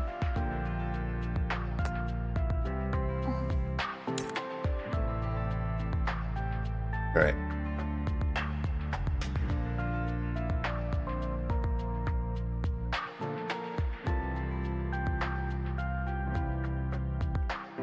One day, I was sleeping in my room as usual, when I suddenly woke up from a dream. In the darkness, I could feel something's off. Maybe it was the breeze brushing by my ears out of the blue, or perhaps the faint unfamiliar scent at the tip of my nose, or perhaps just an illusion born from me being on the edge all the time. I even thought I heard some faint rustling sounds. I sat up and turned on the light. As I pressed on the switch, I was sure I had also caught the sound of a small gasp, like someone sharply drawing in a breath. The ceiling light flooded the room. In the bright, gentle glow, nothing could remain hidden. The chairs and desks sat quietly in the usual places. Nothing out of the ordinary, as if all the feelings that irked me had been just in my head. I looked around again, only to notice in the corner of my room stood a new potted plant. The plant was in full bloom, with clusters of tiny pink flowers blushing delicately. The unfamiliar scent clearly had come from them. Puzzled, I thought to myself, only a few could enter my room without permission. Who's there? Of course, the room was remaining silent, and I just was left with no reply. But just as I lowered my head without much further pondering, I caught sight of something. At the edge of the bed's shadow, a strand of brown hair was slowly retreating underneath my bed. I chuckled quietly, then deliberately started praising the potted plant in the corner. I wonder who left this here. Looks very pleasing, and the fragrance is very delightful. I wonder how long it'll bloom. For a long time. If it's cared for properly, geraniums can bloom for months. Soon enough, Luna's voice came from underneath my bed and smiled. Lenna, come out from under my bed. I've already found you. I got spotted. She replied cheekily, then soon after emerged at my bedside, patting dust off her clothes. This is It's a geranium. They say that it helps with ease fatigue. Ever since I saw this plant for the first time, I wanted to plant one myself and give it to you, Commander. It is a delicate little plant, though. I tried so many times before, but they would never grow well. Well, after you came back, they suddenly started to flourish. I have no idea why. Maybe your presence lets even my plants feel at ease. Ah, Lenna's such a cute little... During a certain commission, after the handover was complete, Lenna escorted me back from the Safety to Elmo. The day had already grown late. Outside the Jeep, a sudden gale not predicted by the weather report rose. In the howling wind, the vehicle suddenly jolted violently, warning lights flashing across the dashboards. Along with the alerts, the heater had also shut down automatically, and the temperature inside the cabin quickly began to drop. Commander, I think the Jeep just broke down. From the driver's seat, Lenna checked the warning lights, then glanced at me with unease. I nodded, reaching for the door. Yeah, I'll go take a look. Lenna leaned over and held onto my hand. Commander, let me go instead. Look how windy it is out there. A little bit... It must be really cold. I shook my head in disagreement. If there's something needs fixing, it'll be faster if I do it myself. Lenna gazed at me, eyes widened and worried. Faced with that look, I instinctively reached out and patted her head. I'll be back in no time. The repair took a bit longer than I expected. It was only when I finally returned to the Jeep and felt the lingering warmth inside the cabin that I realized my entire body had gone completely numb due to the temperature outside. Lenna stared at me with a focused intensity, as if afraid I might suddenly collapse or vanish. The door closed, shutting the roaring wind outside. I suspect you, Commander. The Jeep started up again. She threw herself into my arms. Even the warmth of synthetic skin felt like the scorching sun to me. Commander, you're finally back. You're so cold. I've raised my frame temperature a little. Now my body should feel a little warmer to you. Burying her face against my neck, her soft voice lingered in my ear. Until you're all warmed up, use me like a hand warmer. And hold on to me a little longer.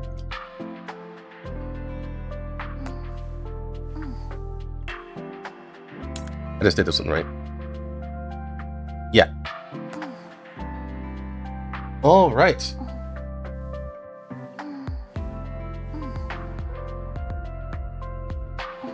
What's wrong with the way I said neck?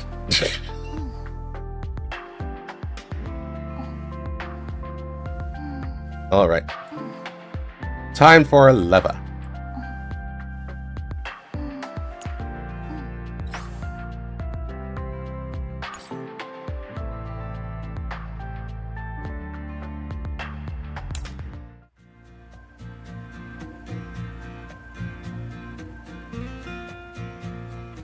Well then, I'll count down from 3 and we'll all put the party poppers together, okay? Is this really necessary? Of course it is. This job we just completed brought in enough funds to keep the Elmo running for quite a while. Isn't that right, Mei Ling? It's true. Fuel, electricity, water, we won't have to worry about any of these things for the next few months. So, 3, 2, 1. Pop, pop, pop. Following the sound of party poppers, confetti and paper streamers rained down all over me. Through the gaps in the crowd, I spot a familiar figure walking into the lounge. Leva? My. Thanks, you're lively here. So, something good happened while I was away? I just completed a job big enough to cover all the almost essentials operating costs for a few months. It's definitely worth celebrating. Care to join us, Leva? Leva scans the cheerful crowd and looks at me. I'll pass. I just finished a mission for Colleen, so I need to recharge for a bit. Catch you later, Commander. He gives me a little wave and disappears behind the door. After the party dies down, I stay in the ops room to wrap up the remaining reports. I hear soft footsteps behind me, and before I can turn around, a pair of hands cover my eyes. Everything goes dark red, and the person behind me pulls me into an embrace.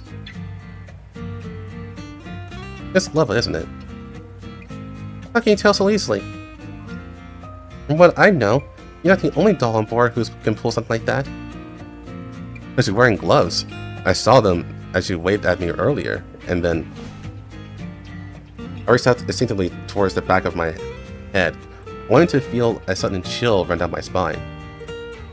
And then it was just the gloves that you recognized him. Yeah! I raised my hands in surrender. Leva, since you had me all figured out already, please go easy on me. I still need my nose, you know? Well, it's been a while since we last saw each other. I was worried you might have forgotten some of our little rituals. Leva releases me and sits down beside me. You're right, it has been a while. Glean kept you busy? Oh, very. Lenna and I have been running around non-stop doing errands for her. We only just managed to squeeze in some downtime. I was looking forward to coming back to the Elmo to help you out, Commander. But when I got here, you were already surrounded by a crowd. Leva. I couldn't even get a word in, so I stormed off and sulked to recharge. To sulk and recharge. You don't even need me anymore, Commander. Boo-hoo, Oh, she actually faked tears. Alright, that's enough, Leva. You're laying on little dick. Oh, really? Leva instantly slips back into her usual demeanor. She grins mischievously. Sometimes I think you enjoy making me call you out. You only came looking for me after everyone else has left. I'm guessing there's something you wanted to talk about? As expected, you, Commander. I see you haven't forgotten the way we work, or the way we flirt. I got a mission Colleen asked me to take on. After some thought, I realized only you could help. Let's hear it. It's about that shady PMC that's been all over the news lately. We arranged to meet with a contact at Barek's Gala to receive intel. Barek? Oh, that famous philanthropist? He's hosting another auction? That's the one. The gala is human only. If I show up, I'll draw attention, so I'll need to borrow your human identity for a bit. The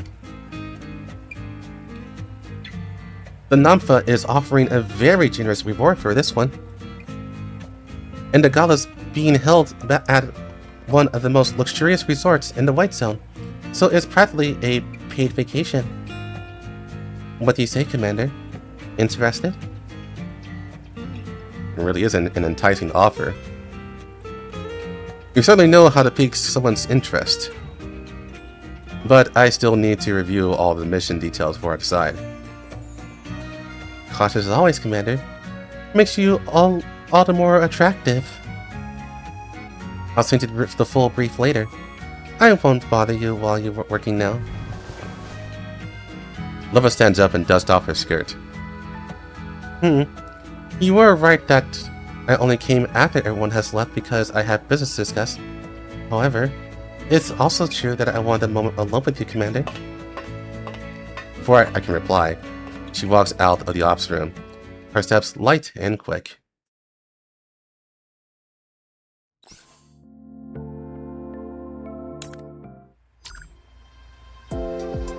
Payment terms, risk assessment, operational outline. Nothing seems problematic.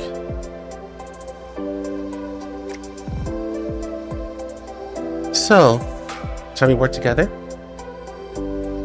Yeah, looking forward to it. I shake Leva's outstretched hand.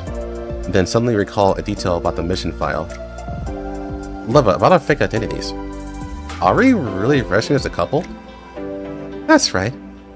We can move around more easily this way, and we can provide better comfort for each other. Of course, that's just the official reason. What's the unofficial one? The unofficial one is... Leva curls a finger, and I link in close. You're free to interpret the purpose of giving you this identity however you want. I won't mind if you overthink it. My chest tightens at the sight of her smug, teasing smile. Well, I did think of quite a few things.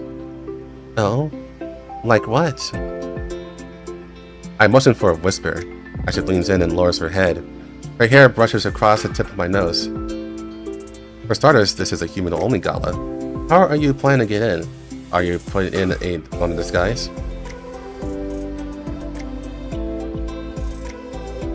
Of course. I'll be doing some makeup trials in a few days. But instead of worrying about that, shouldn't you be more concerned about the ball? You mean there'll be ballroom dancing? Indeed. Our contact will exchange information during the partner swap.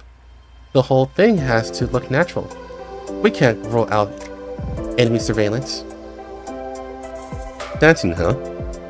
I did know how to, once. Yeah, fuck you, fucking Dawn Forger. You know how to fucking dance, Commander. Shut the fuck up. Well, it's been years. With all the crawling through the contamination zones, I haven't done anything so fancy in a long time. So you can, but you're rusty. Sounds like you need some refresher training. To the soft strains of ballroom music, in the lounge I spin, and step directly on Leva's foot. Ugh, I'm sorry. How many times does this make? Oh dear, I lost count. I said I was sorry. An apology without substance doesn't mean much. And I have a feeling you're going to step on me a few more times. What to do?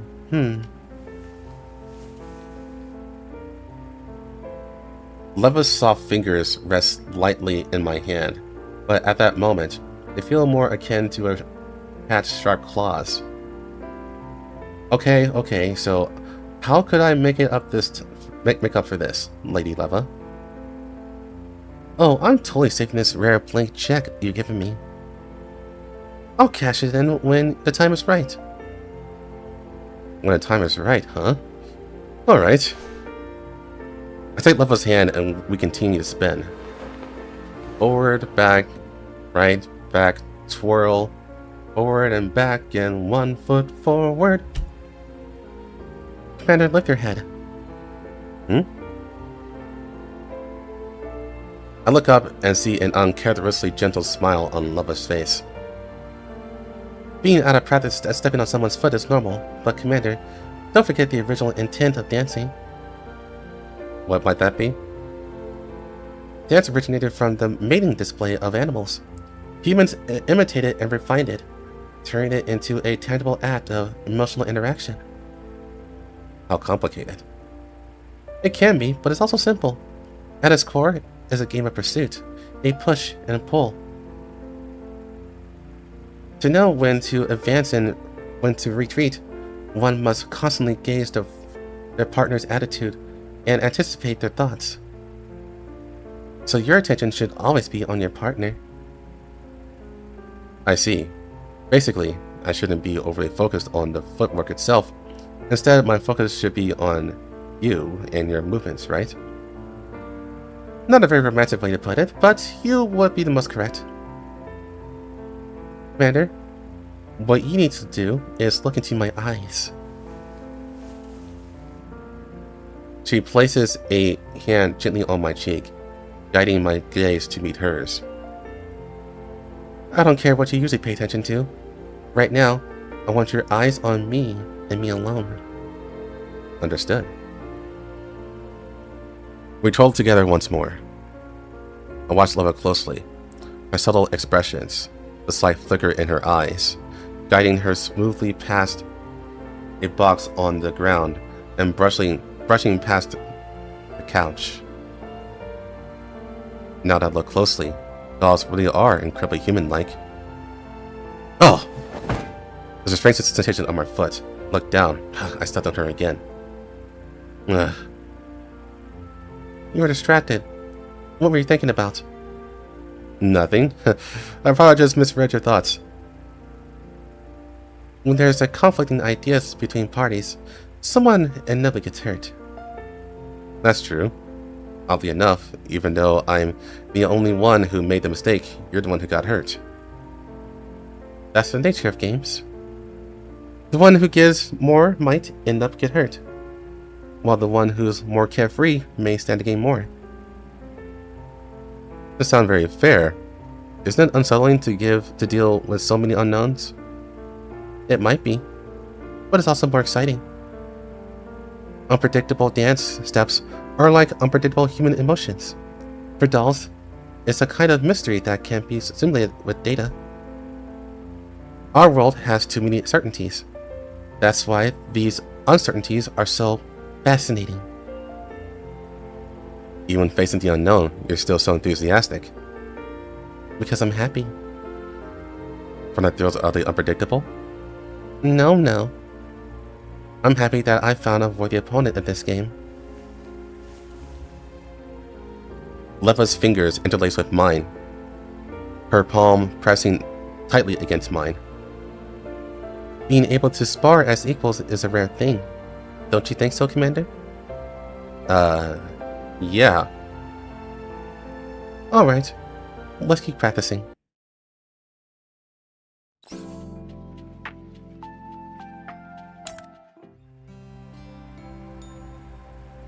Leva, I'm coming in, okay? Opening the door, the first thing I see is a bunch of cosmetics scattered across her table. Foundation, lip gloss, eyebrow pencil. Pretty well equipped, eh? Of course, I came fully prepared. But makeup doesn't seem like something you can do with just the right tools. Leva is watching a makeup tutorial while trying to apply it. Her technique is clumsy, and her face ends up looking even less natural than before. Commander, I see you're holding back a laugh. Sorry, I'm not laughing at you. It's just rare to see you struggle with something. It's kinda cute. So you are laughing at her. Turning mockery into a compliment. How very smooth. She hands the makeup tools to me and leans in slightly. Don't just stand there, Commander. Help me put my makeup. Huh? Me? Why else do you think I called you over this late? I mean, I'm not exactly an expert myself. If I end up turning your face into an abstract art, don't break my nose, alright? Do I really seem so violent to you? Relax. I thought about it. When both people aren't good at something, helping each other usually yields better results than doing it alone. Besides, you clearly know what makes someone look more human. You sure? You can follow the tutorial too.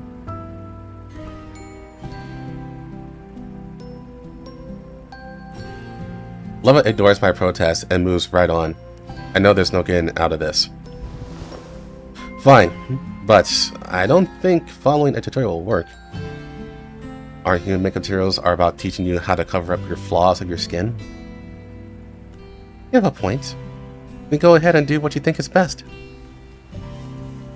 After removing the previous failed attempt, I study Leva's face carefully and pick up a brush. I think maybe I should add some tiny imperfection, like freckles or something, that may look more human. You can do whatever you want. I trust you. Completely. What an honor. Not. If I didn't ask her first, I'd fall into this Fox Verbal's trap again. Maybe a mole here, and a bit of dark shadow under the eye to simulate dark circles. Oh, damn, that's too much. After fumbling around, I saw a hand Leva the mirror. I tried my best. Leva raises an eyebrow at her own lopsided makeup in the mirror. So there are things you also struggle with. Still, your overall idea of solid, I guess, will be fixed. He takes the brush from me and starts making adjustments based on my work. Why do you suddenly look way more skilled? Wait, don't tell me you were faking being bad earlier. Of course not. Dolls learn quickly, especially when it comes to things that with set techniques like makeup. Once you provided a form of reference, I basically hadn't it figured out. Though, I really did want you to do my makeup. Because you want to see me fumble? Leva doesn't respond. I've read that doing makeup for your partner is an incredibly intimate act. While you and I are already close as family, that term is still a bit vague. Family can mean many things. This mission gives us a chance to step into a clearly defined role. You mean as partners? Exactly. Partners are family too, but in a different, more specific way. Different how? Maybe we can only find out by doing things that only partners would do. That makes sense. We're playing a part after all. That's why we should also deepen our connection. It'll make us behave more naturally during the mission. Leva flashes a perfectly natural smile. But knowing her as well as I do, I know that smile definitely hides something more. Should I say your neural cloud works really fast? I feel like you always have some ulterior motive, but the reasons you give on the surface always seem so reasonable. You're not so slow yourself, Commander. You always manage to pick up on what I'm really saying. Leva's hands keep working as she speaks. But what you said earlier is also true. I did want you to see you fumble doing something you're not good at, just so I could teach you back. I'm sorry to disappoint, but I'm definitely not as accomplished as you think. There's a whole list of things I'm bad at. That's fine. Imperfection is cute. Leva deftly wipes out the excess lip gloss, casts the tube, then turns and looks at me. Thoughts? So this is what Leva looks like with makeup. Well, do I feel more like your kind now? Leva, you're already family. You don't need to deepen our connection by being my kind. To me, you're just Leva. Hear my words. Leva gets up, walks to my side, and wraps her arm around mine affectionately. As expected from you, Commander. That's a perfect answer in my book. As a reward, Leva winks mischievously and uses a finger stained with lip gloss to gently and slowly trace my cheek. I catch a glimpse of the faint red mark and the smug look on her face in the mirror on the table. Please accept this little token of affection from me.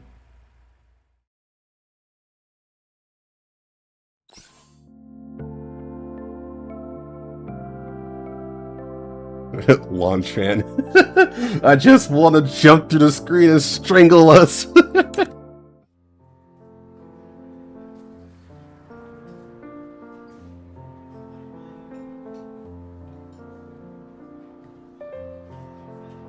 Gourmet food, fine wine, evening gowns.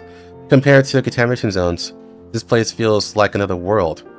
A flowing cornucopia of pleasures. 11 o'clock.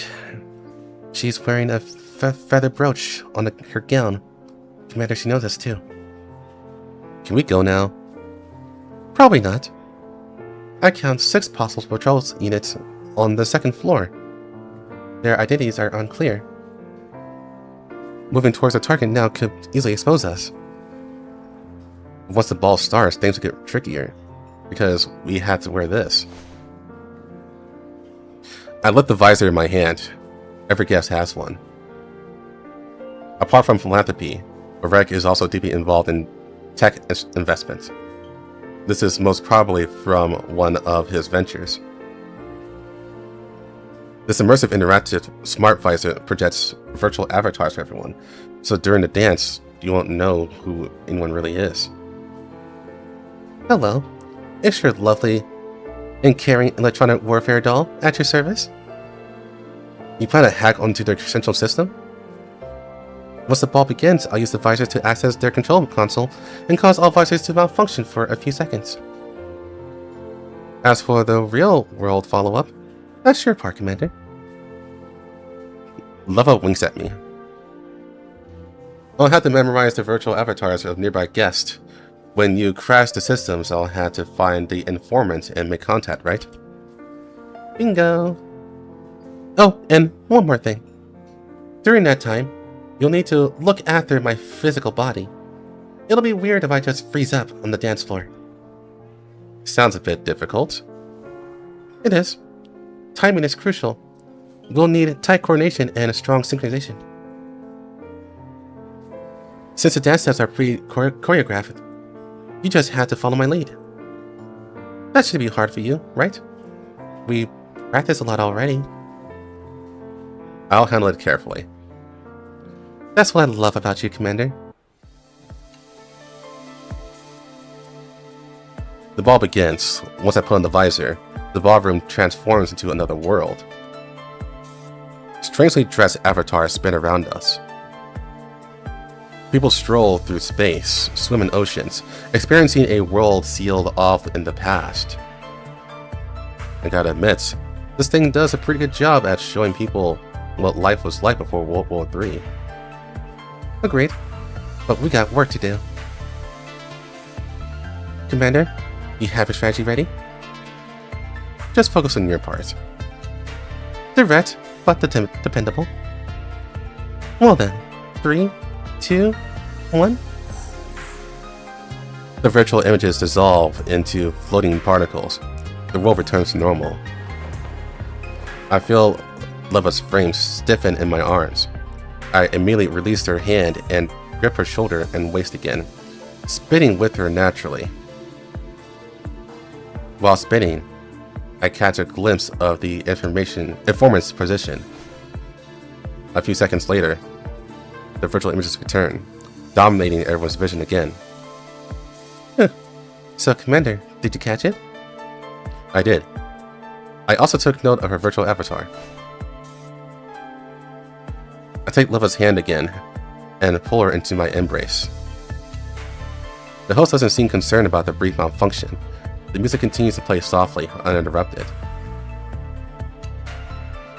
Moving towards the informant now? Yes, we should be able to make contact at the next partner switch. Bit of a shame not being able to finish our first dance, but see you in a bit. That's the last thing Leva says before letting go of my hand. After getting the intel, I head to the rendezvous point we agreed on. I hear a sound from the bushes on my left. I turn towards it.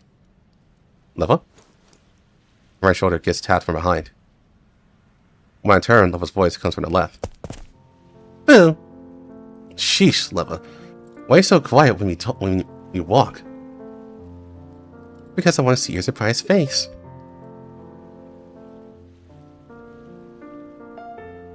So, got the intel? Of course. I raise my microchip in my hand. You completed 2 separate tasks while under the guise of dancing. That's some serious impressive adaptability, Commander. It's all thanks to your EW maneuver. We succeeded because of both of us. I know. Leva looks happier than usual. As expected, we're a perfect team. Totally in sync. Maybe I should quit working for Colleen and just go freelance with you, Commander. I flick Leva's forehead. There you go again, saying things you know won't happen. You can't let go of your family, and you know it. I was just thinking how nice it was to be so close to you, Commander. But now I've realized how scary it is that someone knows me this well. That's what family's all about, isn't it? It's all about deep understanding, but sometimes that closeness can be intimidating. But family isn't always so in sync. Maybe I'm something more to you, or you're something more to me. Leva doesn't finish her thought because she's interrupted by fireworks going off nearby. Spectacular fireworks bloom in the night sky. Specks of light trickle down like rain. A scene of extravagance unique to the White Zones. We both stare up wordlessly at the fireworks for a while. Let's head back. I need to get this intel to clean fast, so we can move on to the next step. Leva turns but freezes in place. Commander, what are you doing? I hold up my hand in invitation. You went to the trouble of putting me on makeup, and here we are at the fanciest place. I'd like to at least finish that dance we started. Commander, did you have a sudden epiphany or something? I'm not sure I did. I just saw Leva's face illuminated by the fireworks and suddenly wanted to do it. So, may I have this dance? Of course. He said, "Thank fuck." Oh man.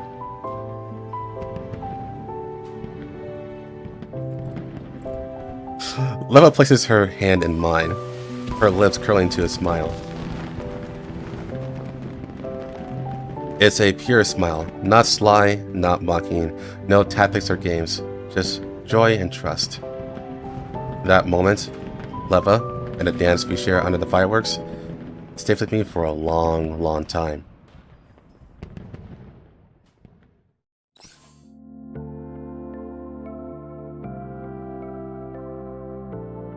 Alright.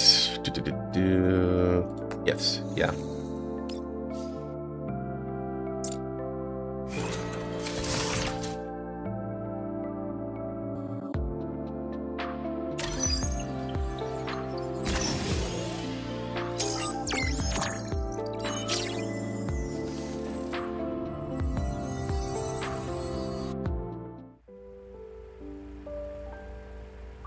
See, Commander?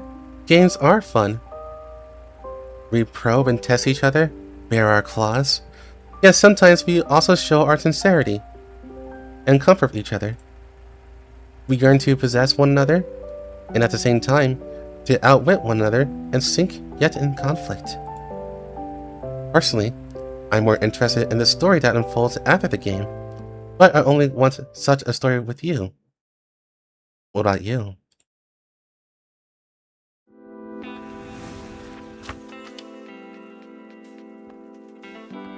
But even without this for evidence, aren't I already your...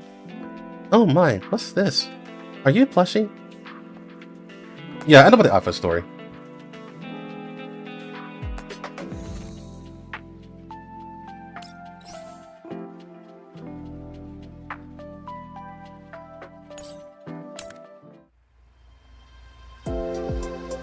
After a day on the job, I asked Leva about her name. My name? I found it in the URNC's female name registry back in the day. It's spelled somewhat like... somewhat similar to Lenna, which makes us sound like sisters. So I settled on it just like that. Leva, it also means lion, doesn't it? It does. It sounds pretty majestic. If someone crosses me, I'll just... Leva raises her hand and makes a pouncing gesture. I'll gobble them up, leaving no bones behind. She's so cute. Actually, you're talking more like a fox than a lion. Are you saying I'm devious? Devious, huh? That does feel like such a human and subjective description. I think you're smart. Sometimes too smart for a doll. You're smart too, Commander. But when I talk about you, I always somehow get led around by the nose. And before I know it, bam! I fall into a pit you dug 180 years ago. If it's a pit I made just for you, I'll make it comfy. What? I'll line it with cushions, decorated with fairy lights, serve food and wine, and I'll be in the pit with you too. How's that? Doesn't Falling Into It sound kinda nice now? Only you can make a loss sound that appealing. Thanks for the compliment.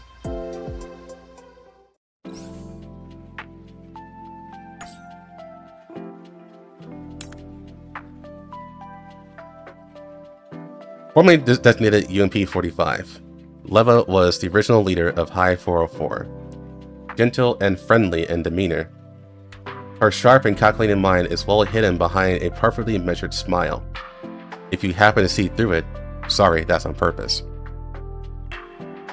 While she is still a member of High 404 in name, Leva has shifted her focus to the Namfa, assisting Kalina with matters that can't be handled openly. With the squad's long-term future in mind, Leva passed the position of squad leader to Kukai and has since actively contributed to building up the new High 404. She may seem distant, but when she's needed, Leva is always there. Isn't that what family's for?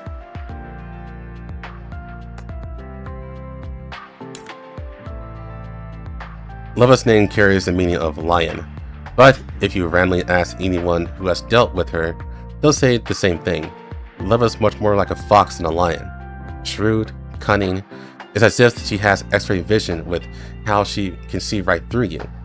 When Leva hears such descriptions, she simply smiles and says, "You're giving me too much credit." But she wasn't always like this.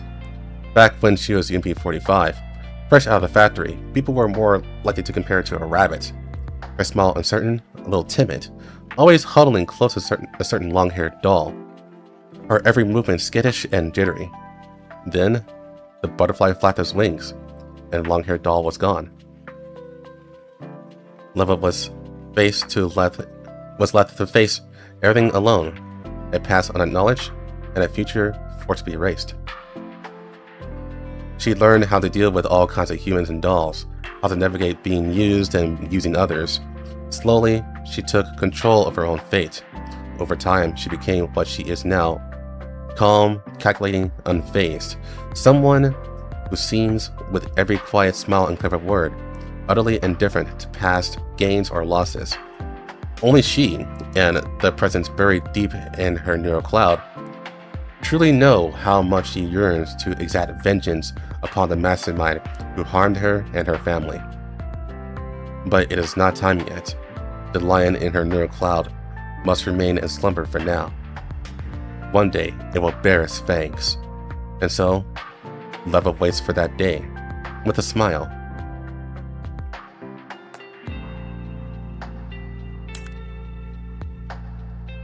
Leva enjoys watching disaster films. That's cute. When she's not handling a mission or on the job, she likes to pick out disaster films and watch it with UMP-40, who resides in her neural cloud. Skyscrapers collapsing in an instant.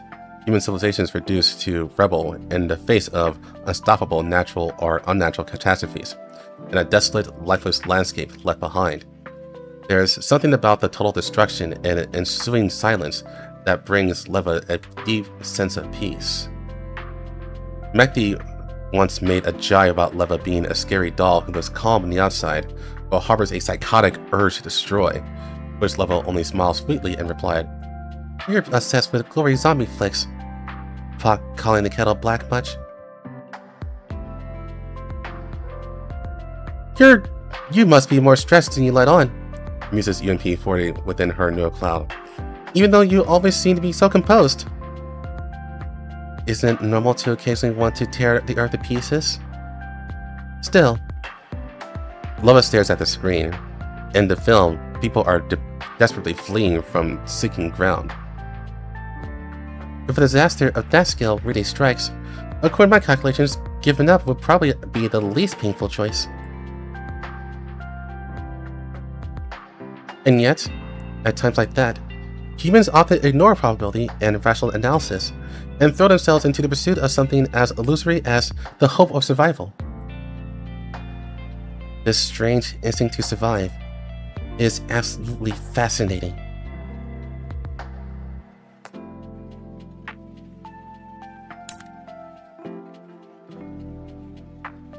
For some time, Leva notices that Lenna keeps giving her this hesitant, conflicted look. But whenever Leva tries to ask her about it, Lenna quickly finds an excuse and runs off. One day, after chasing her all around the base, Leva finally manages to corner her. Lenna, if you don't tell me, how am I supposed to know what's on your mind? Lenna widens her eyes and looks at Leva with slight grievance. The badge. What? Leva's a little thrown off by the tangent Lenna has gone off on. The badge I gave you. Why don't you wear it? This is part of Lenna's Affinity story. That's funny. Only then does Leva remember. Lenna had a given her a badge a few days ago, one with a cute smiley face on it. What's this about? That's what this is about? What do you mean, that's what this is about? I've been agonizing over it for days. I was scared that you'd think I'm childish. I wanted to ask, but I didn't want to annoy you. It's been so stressful. Looking at the puff-up, sulky Lenna, Leva chuckles and pats her head, and then she opens her jacket. Inside, pinned carefully on the lining, is the badge. Grinning goofily at Lenna. That's... I was worried it'd get damaged if I wore it on the outside, so I pinned it here. It's a precious gift for my adorable little sister, after all. Of course I want to keep it safe. I just skip this one. No, okay. Don't worry, she got it.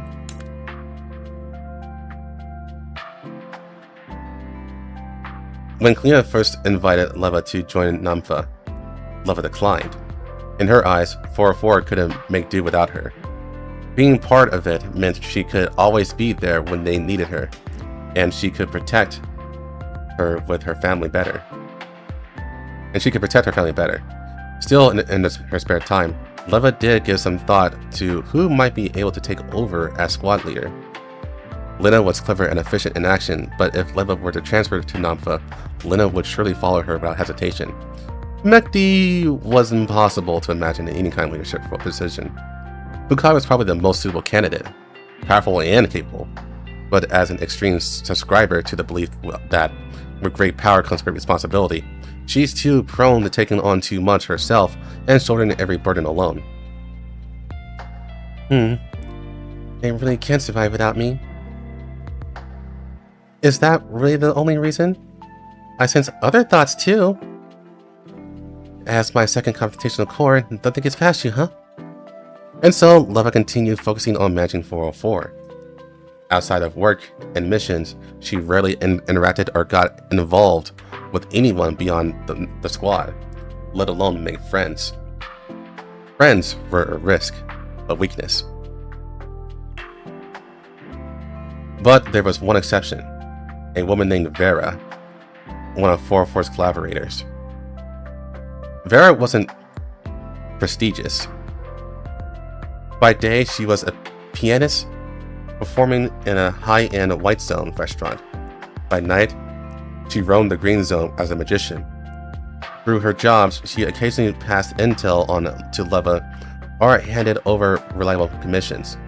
Over time, their similar way of handling matters and mutual respect for personal space nurtured something that resembled friendship. At one point, Vera even used a magic trick to give Leva a photo of her infant child, who had just turned 1 month old. Leva never admitted out loud that they were friends, but she did discuss with Lenna whether they should buy a gift for Vera's baby. Before they could, tragedy struck. Someone somehow took offense to Vera's underground dealings. The last time Leva saw her was in a video. The footage was gruesome. Vera's beautiful, slender hands were bludgeoned until they were nothing but mingled lumps of flesh. In a final shot, Vera's eyes, half open and dull, stared blankly ahead. Leva tried to track down the perpetrator on her own, or nothing turned up. In desperation, she turned to Kalina for help. While waiting for news, Leva felt a sense of helplessness and powerlessness she hadn't experienced in a long time. Eventually, using the Namfa's powerful intelligence network, Kalina identified a PMC involved in illegal operations, one that 404 had previously investigated. Due to a mishap during the early report submission, relevant personnel, including Vera, had been exposed. That was why she was targeted for revenge. Although the PMC was later dismantled, the real mastermind remained hidden in the shadows. And in those shadows were more eyes and hands, ready to pull them into even deeper darkness.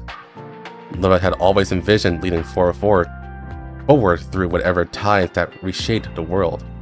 But after this incident, she realized that she could no longer protect 404 as she once had, simply by staying within the squad. She needed to stand higher. She needed to go farther, ahead of them, so that she could stop 404 from being swallowed by the fathomless vortex of time. Leva found Kalina and accepted her invitation to join Namfa, but on one condition: she must be granted appropriate access to the administration's intelligence network, so she could screen missions for 404 and better protect her family. She wanted to shut the door on death and separation before they came knocking. This time, she might be away from home for a long while, but when she finally returns, it will be for a true reunion.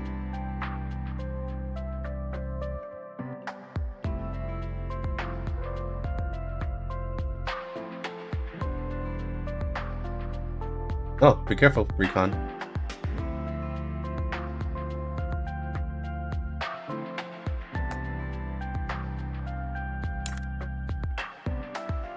I'm ready. Let's go, Commander. I look up and freeze when I see Leva's new short hairstyle. Stunned until the hand waves in front of me. Why are you spacing out all of a sudden? No, I just haven't seen you dressed like this in so long. Short hair, a tailored blazer and shorts. It's a stark contrast from Leva's usual look, and much more human in style. Well, we're headed to a formal meeting today, so I figured this would be more appropriate, and a bit more low-key. Still, I'm curious. Leva peers at me. Commander, which style do you think is better on me? Leva is Leva, and you look good no matter what you wear. Commander, do I look like the kind of doll who'd be fooled by such a wishy-washy answer? I barely opened my mouth before Leva cuts me off. She gives me a faint smile, a teasing glint in her eyes. Sure enough, with this fox, I can't afford to let my guard down even for a second. Of course not, but no matter what I say, you'll still stick to your own choices and style, right? After all, you're rarely swayed by others. The way I see it, that's exactly what makes you so fetching. Nicely played, Commander. When neither option seems right, you carve out the third path and sidestep the question entirely. Is that not allowed? It's pretty good, actually. But Commander, you did get one thing wrong.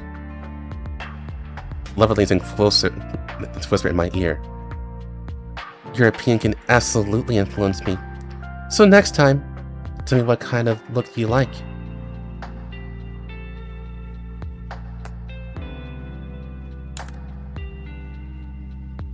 I look at Leva lying in the repair pod as she slowly opens her eyes. The uncharacteristically vulnerable expression in her face makes it hard for me to voice the reproach I planned. After all, she acted out of concern for my safety. If you're about to say something like, next time to carry yourself first, you can skip it, Commander. How did you know that I was going to say that? It's written all over your face.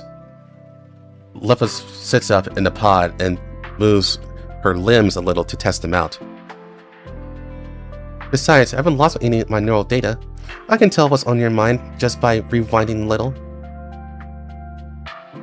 I'd never want to shy away from the possibility of sacrifice during a mission, but if that sacrifice is you, Commander, I won't stand by and let it happen. There is no hint of her usual playfulness in her tone. Leva looks at me quietly, seriously. A boss mission can be reattempted. My friend can be repaired, but there's only one commander. Nothing and no one can replace you. Leva. My hand gently touches my cheek, and she looks into my eyes. I don't want to lose anyone important to me ever again, Commander.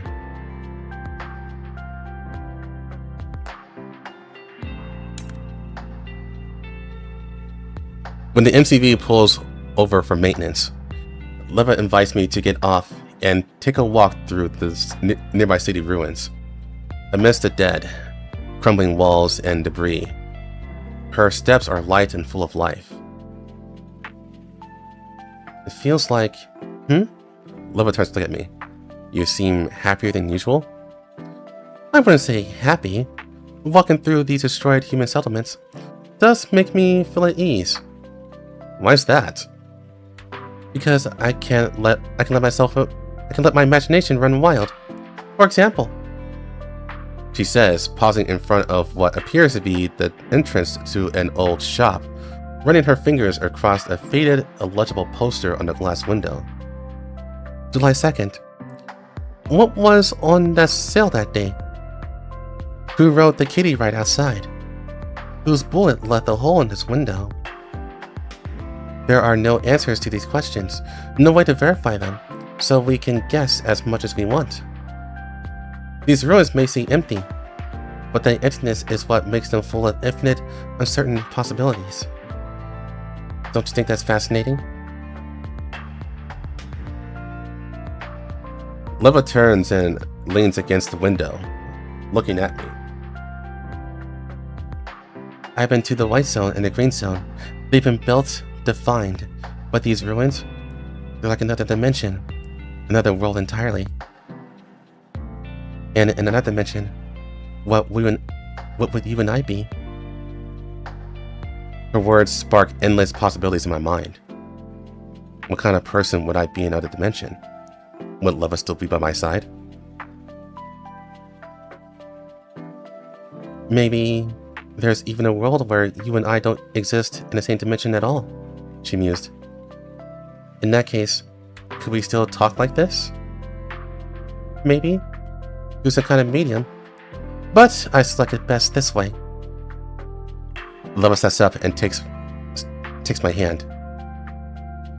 We can speak directly and actually touch each other. Commander, you better treasure the love of this world, okay? And we will.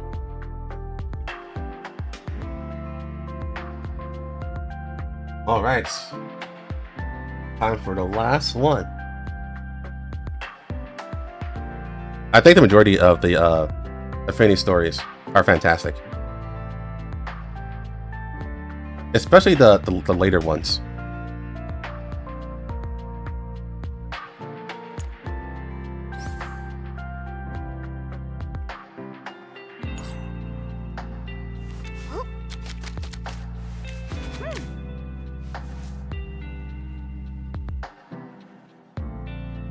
Finally, we do Lainie. Let's go. Jackass. Why do you call him a jackass?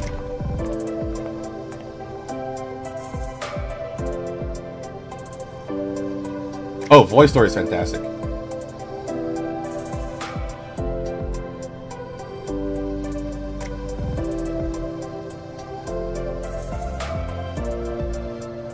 I hear 3 knocks on the door of the ops room, and then it automatically opens. I look up and see Lainie walking towards me with light, rapid footsteps. Hi, Commander! Still remember my name? You're Lainie, and we met a few days ago, right? I don't think my memory's that bad. I'm sorry. I keep forgetting that I've got an independent frame now. In the past, I could always see you, but you wouldn't be able to see me. Well, everyone can see you now. How does a new frame feel? Do you like the real world?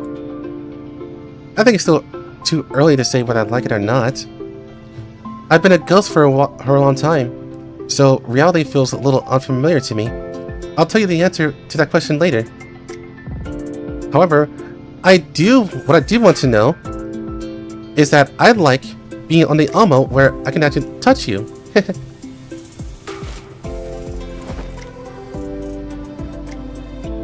Lainie reaches out to grab my hand and pulls me up from my seat. I can't teleport or pull stuff out of thin air in the real world. If I want to change my surroundings, it's easier to move myself than to change the layout of the things around me. The rules here are all different from those in a simulated reality. Lainie turns a half circle, then continues dragging me towards the door. That's a very interesting way to look at the world. It seems that that's how people in reality are used to it. Also, where are you taking me? Huh? Commander? Did you actually forget? It's a date! We're going on a date. A date? That's awfully sudden. Hang on, let me check my schedule. I open it and a reminder stating Lainie date jumps out at me.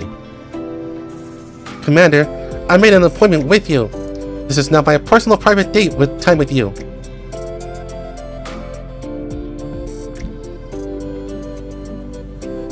As Lainie puffs up her cheeks and glares at me with mild annoyance, I finally remember one early morning when I approved a request I didn't quite understand while I was half asleep from working overtime. I'm sorry, I got slammed with work and I forgot. Let's go then. Yes, let's go, Commander. Time to change our real-world coordinates. Before I realize it, Lainie has dragged me over to the exit hatch, and I already have my protective suit on. The hatch opens, and Lainie jumps down with a whee! Then she looks up at me and spreads her arms.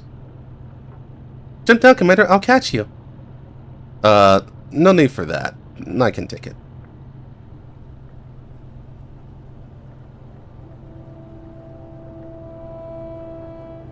Shortly afterwards, Lainie and I are both standing on the sands of the Yellow Zone. Now that I think about it, Lainie, what are your plans for this date? Huh? Plans? Is there anything in particular you want me to do with you? Lainie's eyes widen as she looks at me, and I can see a flicker of confusion in those otherwise clear pools. Then she blinks and smiles brightly, as though she casts aside her previous confusion. What I want to do with you? I just want to talk with you under the sun, is that okay? I can't think of anything else I want to do with you at the moment, Commander. Then let's take a walk around the Elmo. We walked together for a long time. Through it all, Lainie constantly oohs and ahs about trivialities. She seems curious about everything. Eventually, sunset comes and the Elmo's towering shadow finally swallows the last bit of sunlight overhead. Wow, that felt really fulfilling, even if we didn't actually do anything. Is it because I was with you? How strange. Want a rest for a bit, Commander? Hold on, need a drink.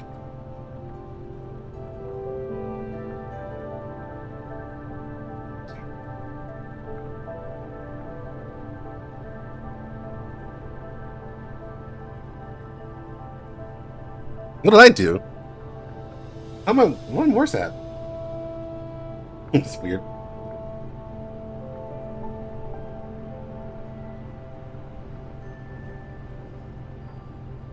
Although there doesn't seem to be anyone comfy around here to sit down. Or anywhere comfy around to sit down. Maybe the roof on the Elmo might work? Before I can reply, Lainie is already clinging to the side of the Elmo. It's easy to imagine her climbing all the way up to the roof deck on the Elmo. Commander! The roof looks like it'd be a great spot for resting and viewing the scenery. Want me to help you up? Do you want me to princess carry you or piggyback ride?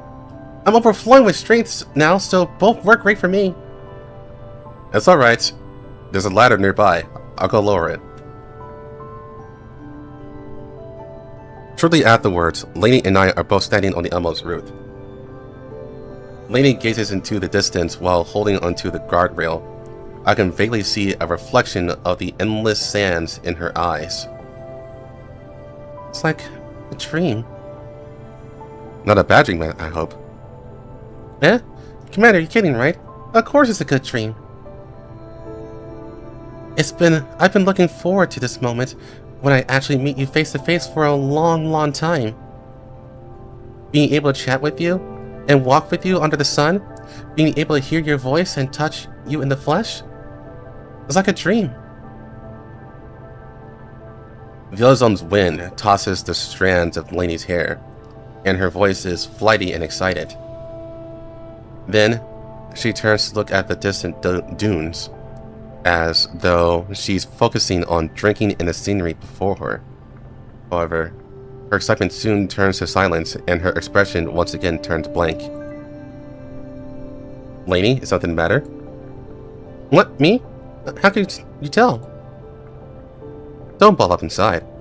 If there's anything else weighing on your heart, feel free to tell me. We'll figure it out together. Even if we can't find a solution right away, you can at least relieve your tension by talking about it.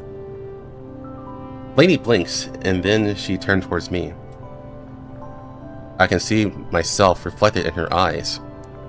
Immediately after that, the confusion and chaos in there is replaced by clarity, and she returns to her senses.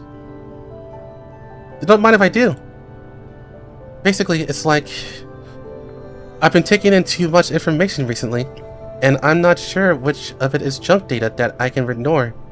It feels like my neural cloud is stuffed full of things I can't digest, and I have lots of questions too. Lainie rubs her head. Commander, how do human brains decide what information to prioritize? Like, if a flower and a cake showed up in front of you at the same time, would you pay attention to the flower or the cake first? That would depend on the situation. If I were full, I'd look at the flower. If I were hungry, I'd look at the cake. It all runs on instinct. Instinct? Huh.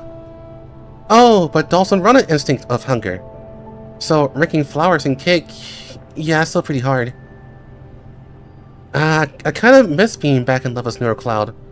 Back in those days, Leva would process all the information for me. I think I may have overlooked something. A doll's instincts are different from a human's. If instinct were not a factor, I would evaluate them by my aims. For instance, if I were planning to change up the Elmo's interior decorations, I'd focus on the flowers first. But if I were going to have a tea party next, the cake would be my first pick. Oh, so that's how it's done. I think I get it. Thank you, Commander. Let me see. Apart from issues of priority, there's also the blank problem. I mean, I'm still brand new. So there are just too many blank spots in my knowledge about you. About the world, about everything. I accept that dolls have the right to live for themselves, but what exactly constitutes something about being for yourself? Lainie grabs her head again. After seeing how pitiful she looks, my hand moves on its own and pats her head. You're thinking about something very meaningful. But unfortunately, I can't give you a direct answer. Take living for yourself, for example. How many people actually manage to do that? That said, I might be able to help guide you to an answer. If your neural cloud has too many blank spaces, why not try to fill it up? Huh? Lainie's eyes light up. Every human or doll values different things. Perhaps you'll find your answer while you're filling yourself up. I get it. Lainie's suggestion is swept away in a blink of an eye. Commander, I decided. I'm going to fill out the blanks in my neural cloud. I'm going to explore this world and make contact with things I've never felt before. So, could you do it with me? If I had someone experienced and reliable like you by my side to guide me and help me avoid unknown dangers during this process. I'm sure I feel very happy and safe. Lainie looks at me with a look of anticipation. I just can't say no to those gleaming eyes of hers. Alright, so what exactly do you need me to do? Should I just stay by your side? You can help by going on dates with me. Come on, Commander. Go out with me and help. And while we're exploring the world, we can make up for all the time from before that we could have spent together. Please? Please? Alright, I get it. I'll keep you company while in doing the things you want to try, provided my schedule allows. Yay! I knew you wouldn't let me down. Now then, I'm going to make lots of date requests for you. So let's use our time together to go exploring. Alright, Commander. Now stick your fist out like this. Bumping fist is like making a promise. Under the fading light of the setting sun, Lainie excitedly holds out her little fist to me.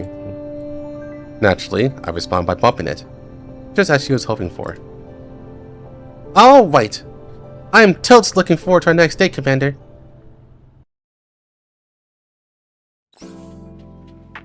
Why the fuck is she so precious?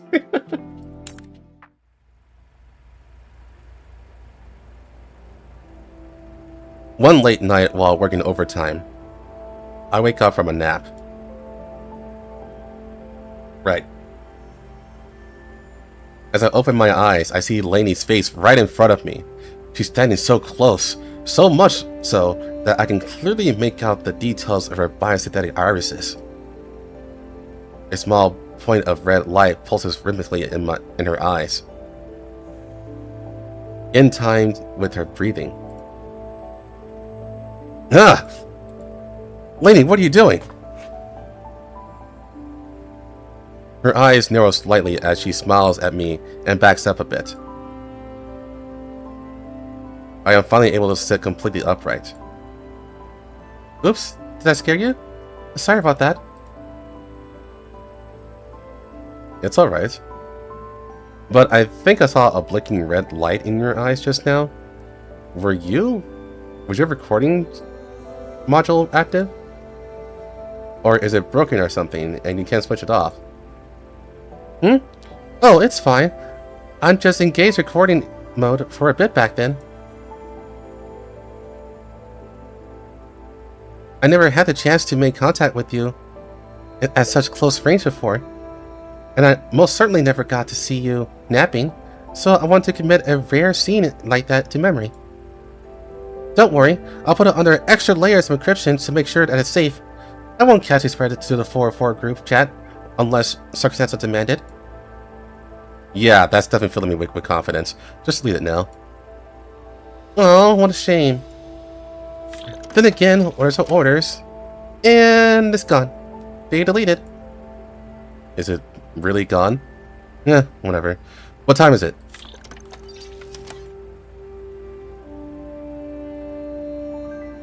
I checked the time. It's past midnight. Is it that late already? Wait a minute, how long were you waiting for?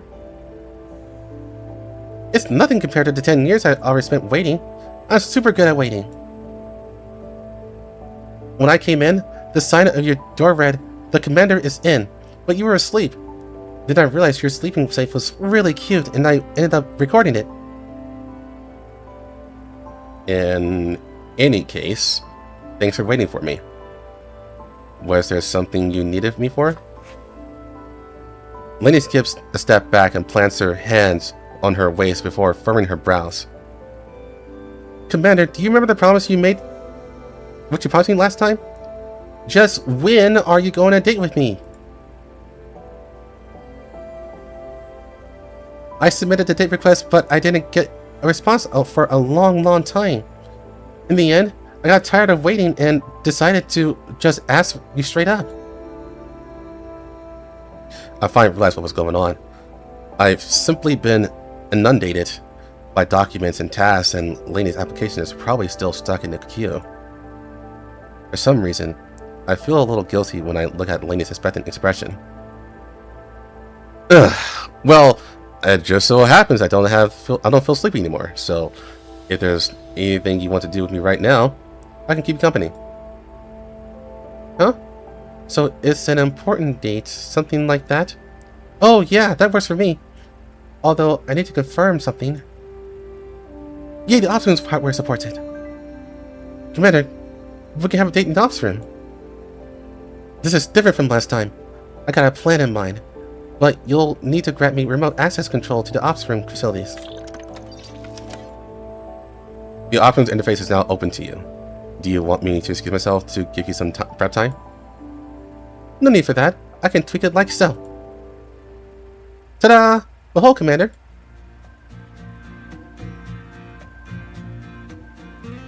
Upon those words, the lights in the ops room dim, and a beautiful landscape appears in the walls.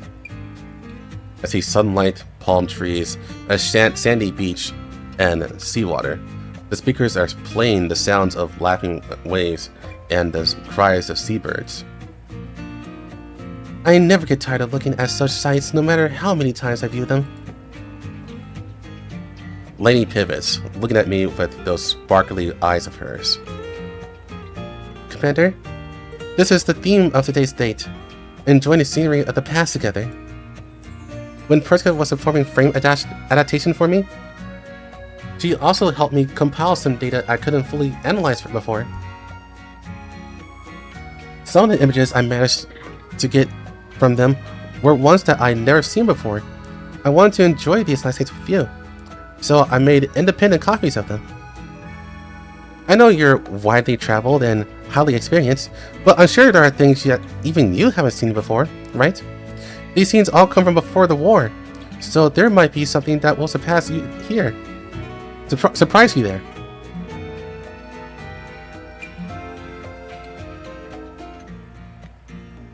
There's definitely interesting.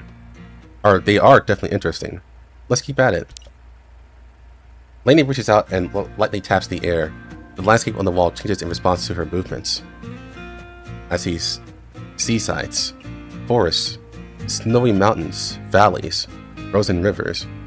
As time passes, the scenery in the ops room gradually changes. The real world's big, huh? So expansive, so rich. In the past, 40 promised Leva that she'd go to a sunny beach with her for a vacation. I want to keep that promise, Commander. The part of her that was 40 was the foundation of which I was built. But even though my current situation is nothing like how things were when I was first born, I don't want to discard such an important part of myself. Is it okay if I do that? I've heard about that promise. I think Leva will be happy to hear that. 404's bonds are very strong. While you haven't officially joined them yet, they probably consider you as part of the family already, because of Leva. Really? It's true that I feel quite close to 404 because of Leva, but I still don't know how the others view me. I hope that the other members of 404 like me too. Well, if you want to grow closer to the rest of 404, then you'll need to put in time and effort to get along with them. To me, things like these, which you do of your own will qualify as living for yourself. They apply to both humans and dolls.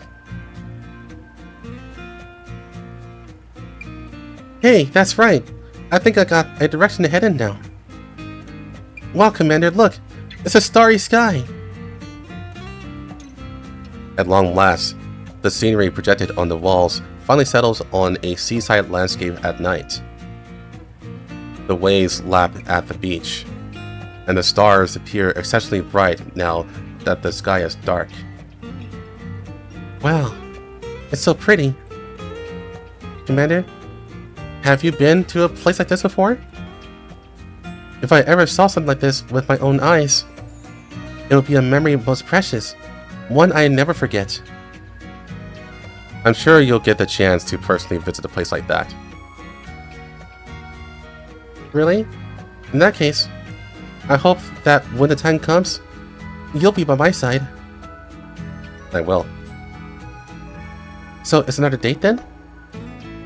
Commander, your turn to take a vacation, you absolutely, positively must not forget about me.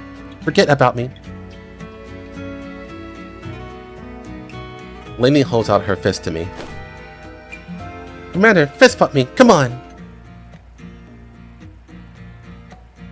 As I gaze into her eyes, which are brighter than the stars, I find myself reaching out with my own fist to meet hers.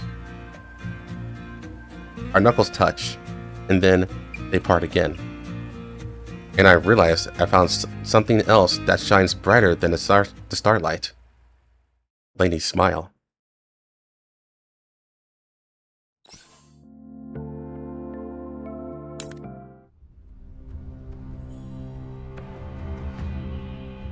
Ah, eerie music. Lainie has invited me on a date in the Yellow Zone today. During our journey, we accidentally stumbled across a Viager encampment. Commander, did we just charge right into a Viager stronghold?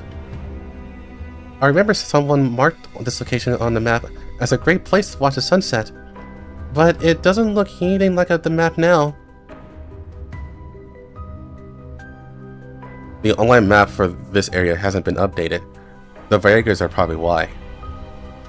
Let's try to slip away before they spot us. But just as I finish saying that, Lainie's gun clips a nearby fence and it makes a grating screech. Sorry! I slightly sneak away. My eyes make contact with those of an Winter Viager. I hear them begin to rally the men. Well, it's come down to this. Time to fight.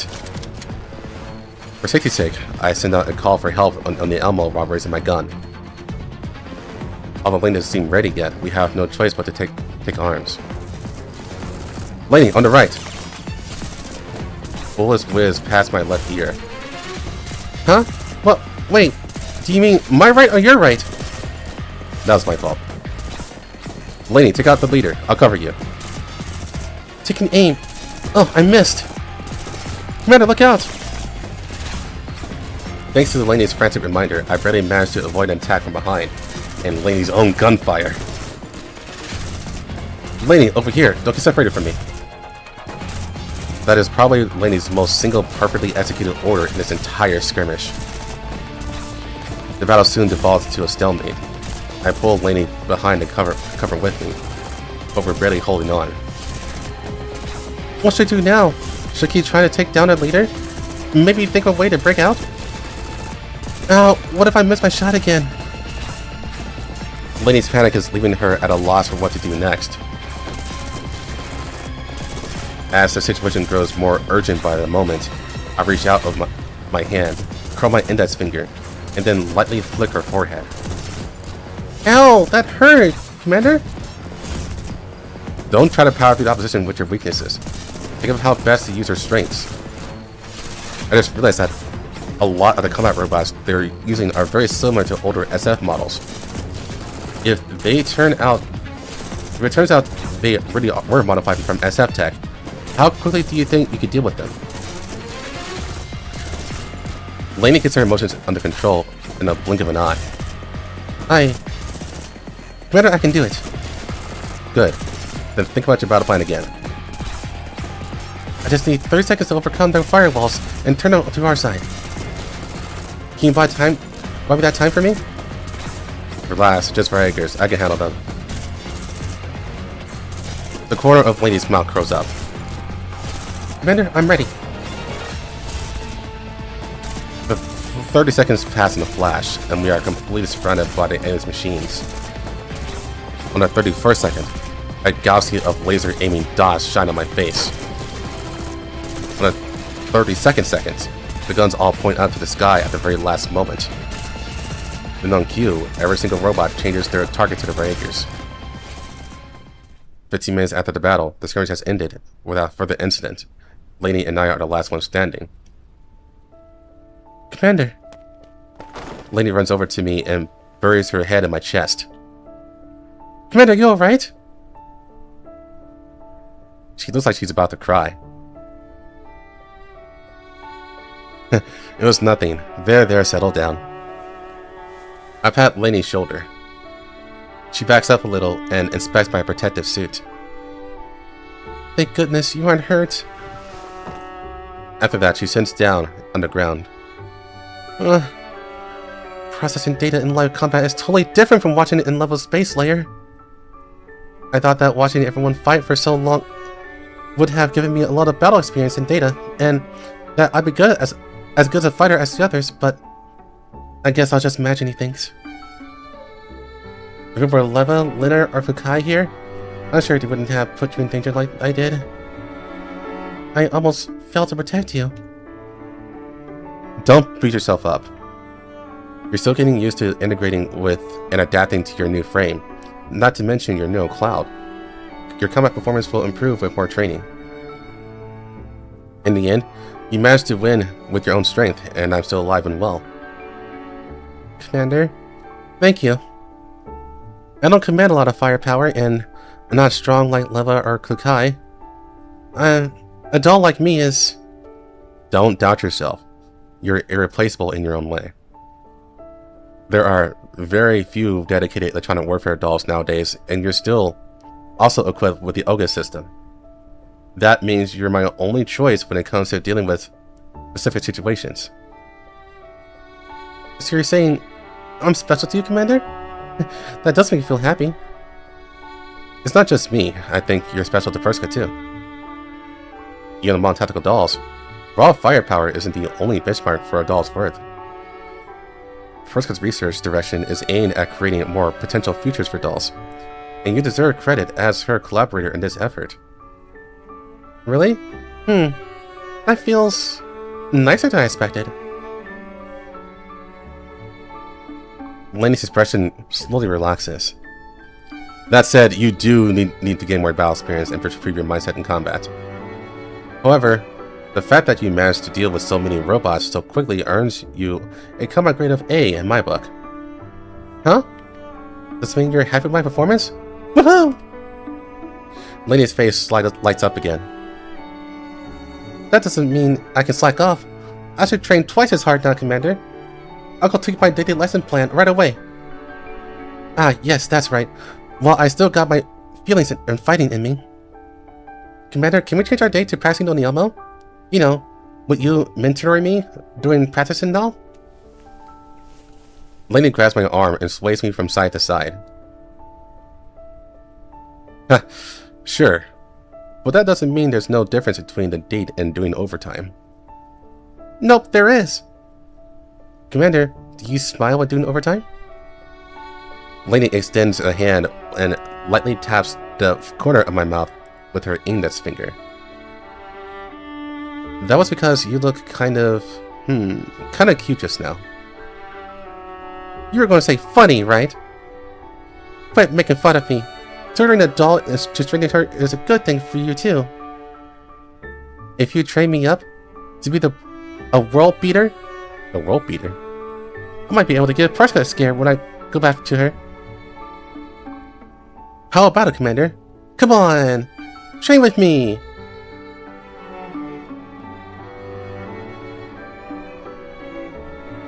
Before I realize it, Lainie has latched to my arm, her gentle toss conveying her belief in me. And that was how Lainie dragged me back into the back onto the return jeep.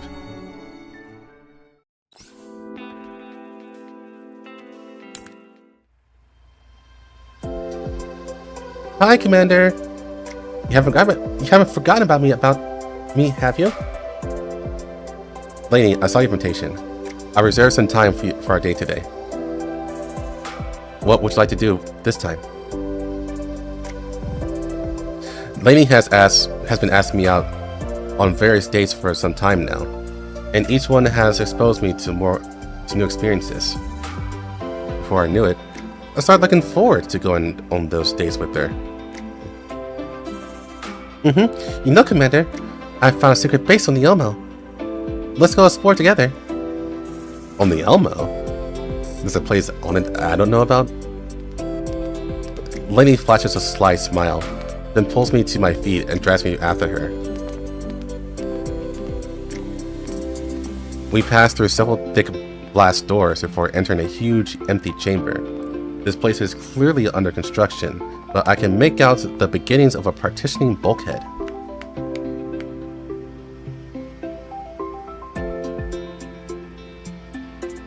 Lainie claps her hands and a seaside backdrop appears on the wall. Interestingly enough, someone has also installed a similar ultra-high definition screen on the ground. Miss Mei Ling asked me to move some sand here. She said that it would be very useful later on, although I don't really see how. More importantly, having a bit of sand-like substance is good. Now we can mock up a beach. I asked Miss Mei Ling, and she said I could borrow it for now. I feel something soft beneath my feet. Then I realized what Lainie dragged me onto was an artificial beach. I also asked Miss Mei Ling to give me permission to access the control systems for this place. The screens here look a little different from the ones in the ops room. Yep. I heard Miss Mei Ling say that this place uses next generation display technology. After my tweaks, I can make the beach simulation even more realistic.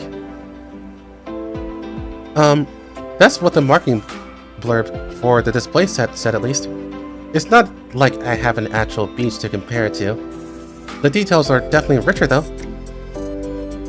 Did you debug all this? You have a real talent for creating simulated spaces. Let's play with the sand, Commander. Pretend we're at the beach and all. Lenny produces a beach playset out of nowhere and hands me a toy shovel. It's a bit hard to use this with one hand. Please release me, Lainie. Aw, think it was a challenge, Commander. Since 3-legged races are a thing, then a 3-handed castle building should be a thing too.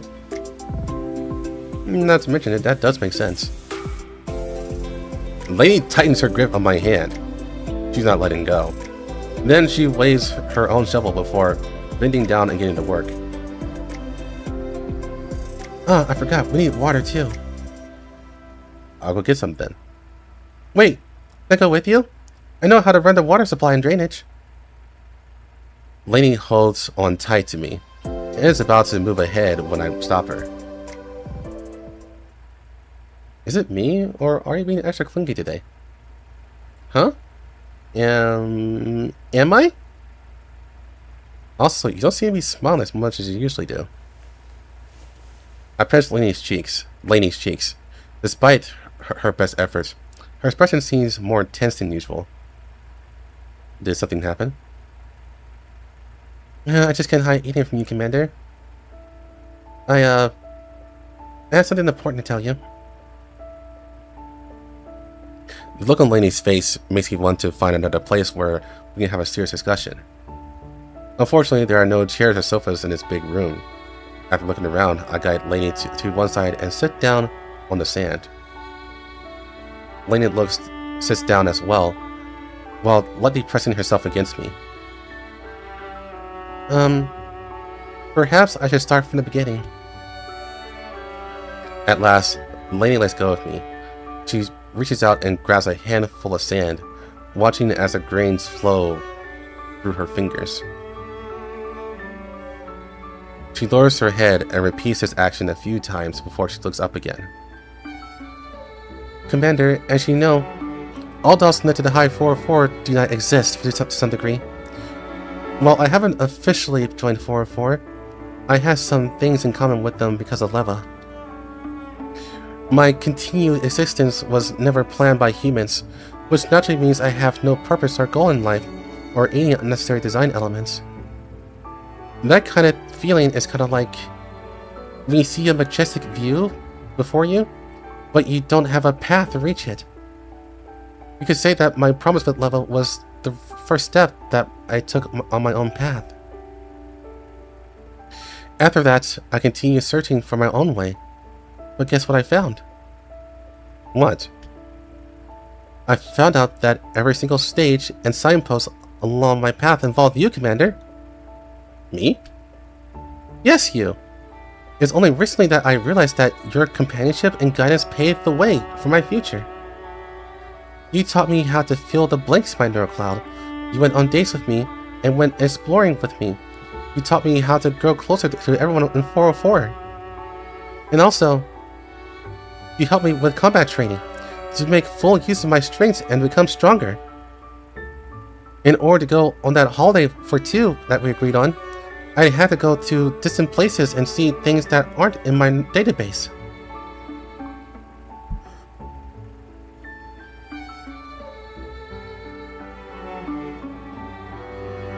And there's so many more things that I gradually came to realize during our recent dates. You realized... What did you realize?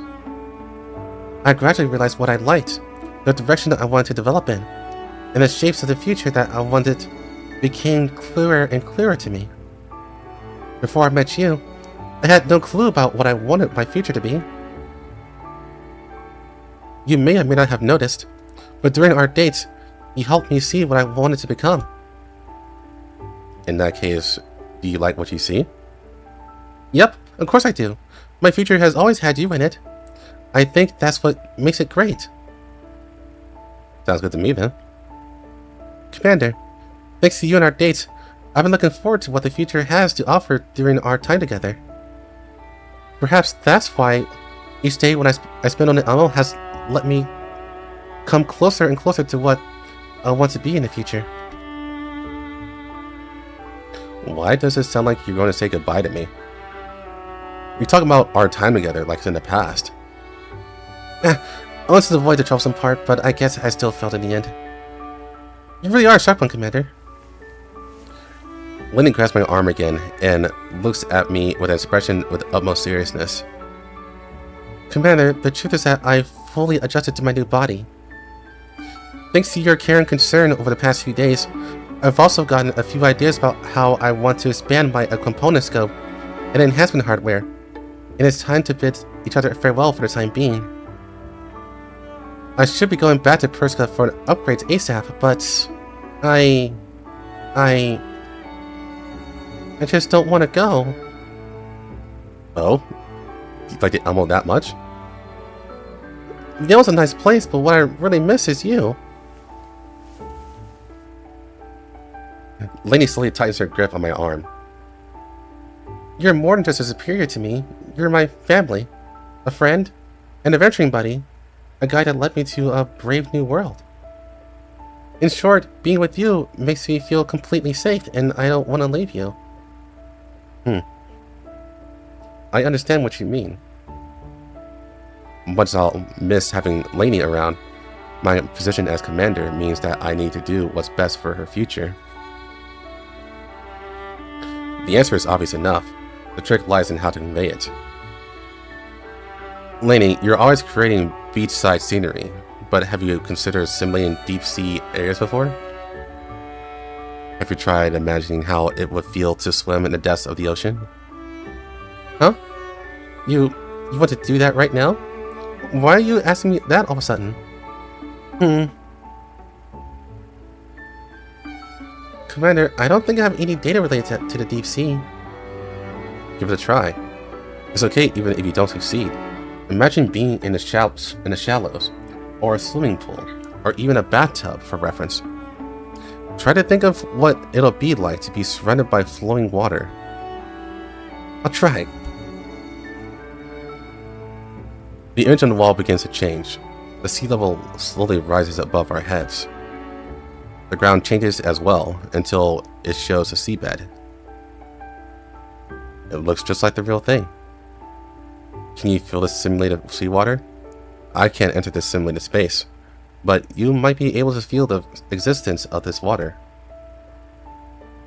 I sweep Lainie's arm back and forth, trying to help her imagine the feeling of buoyancy and water resistance. Schools of fish swim past and multicolored coral reefs spring up around us. Wow, I've never seen anything so... Lainie seems moved by the sights before her, and her eyes glow.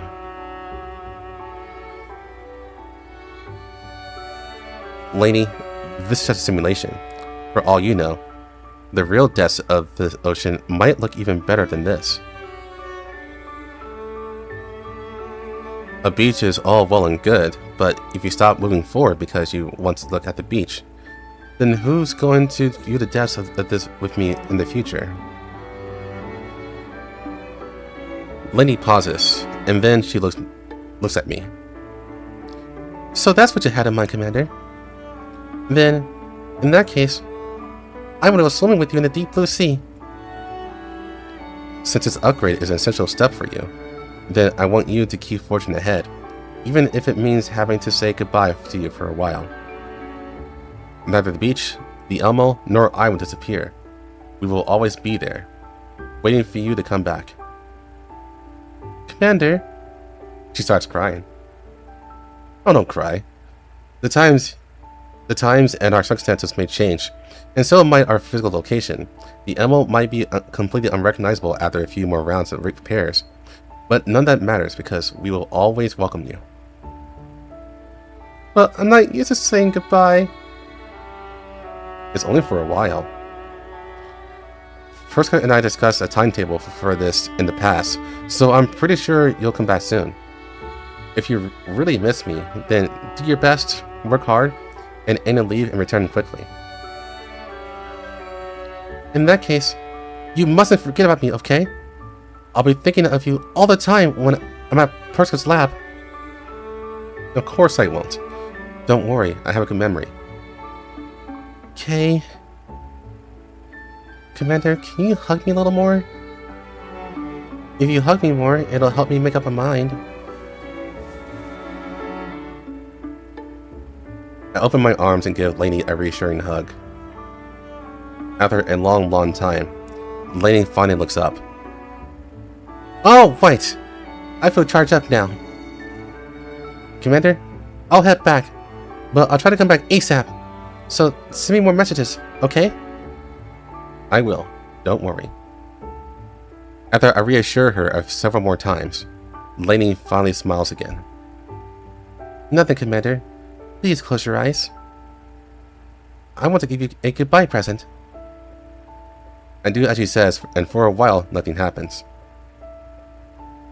I start to feel a little impatient and begin to open my eyes. Fuck! Lainie blows at the tip of my nose. It's warm and has a faint fragrance to it. I need to keep you in suspense so you'll remember it better. Now this present is to be continued. We'll finish it after I get back. However, there's one thing I want to do now. You know it. You love it. It's my classic. Lainie balls up a fist and holds it out to me. It's a date, Commander. The next time we meet, I'll be more capable, and we'll discover more beautiful landscapes together.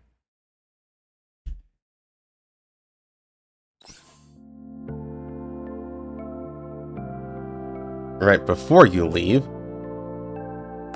I'm gonna put a ring on you.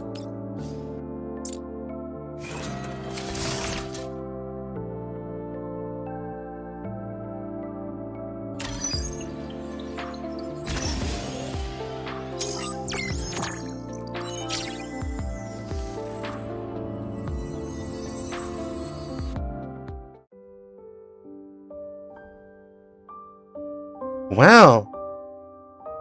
You want to bump fists with me, Commander? Does this represent a new promise between us? Of course I do. From today onwards, I will see your face in every piece of scenery I witness.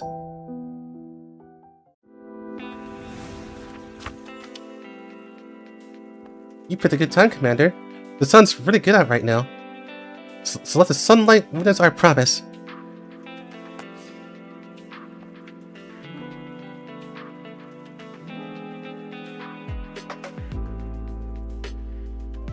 Hey, I did prepare for this.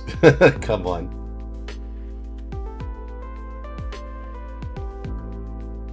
I did promise I would do this after all.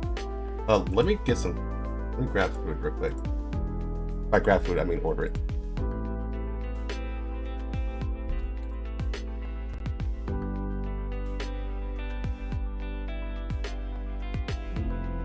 And then I'll do the journal entries. And that'll be the last thing we do for stream. Because I'm busy today.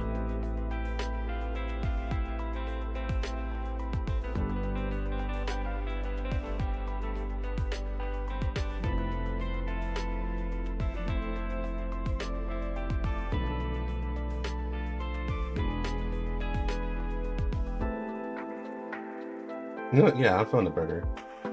Let's do a burger.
We're almost done. I don't want to order a drink.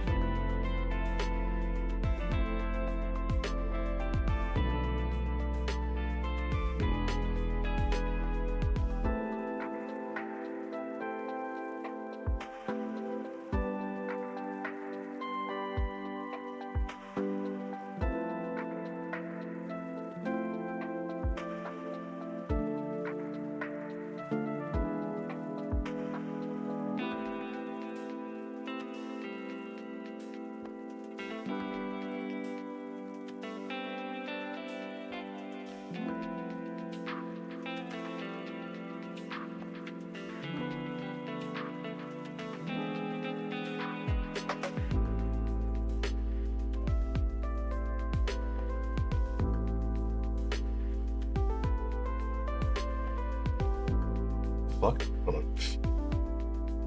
Oh, okay, there's past orders on here. I was like, how's that $60? What the shit?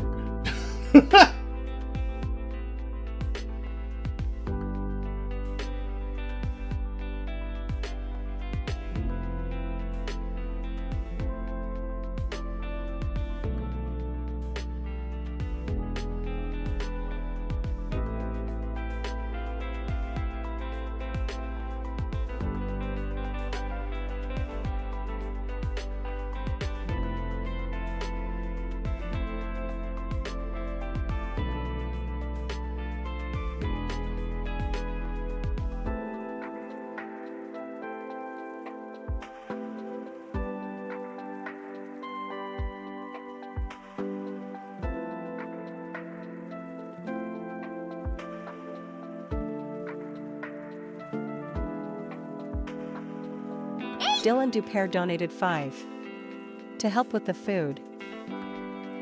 I appreciate that, Dylan. It basically gets rid of the tip.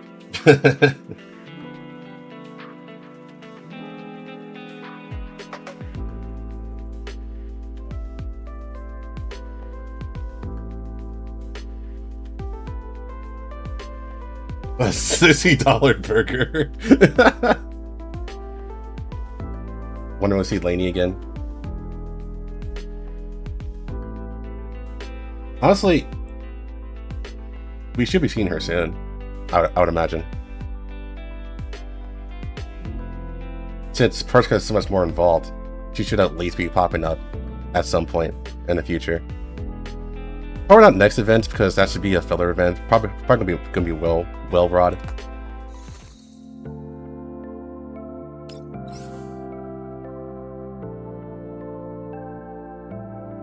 All right.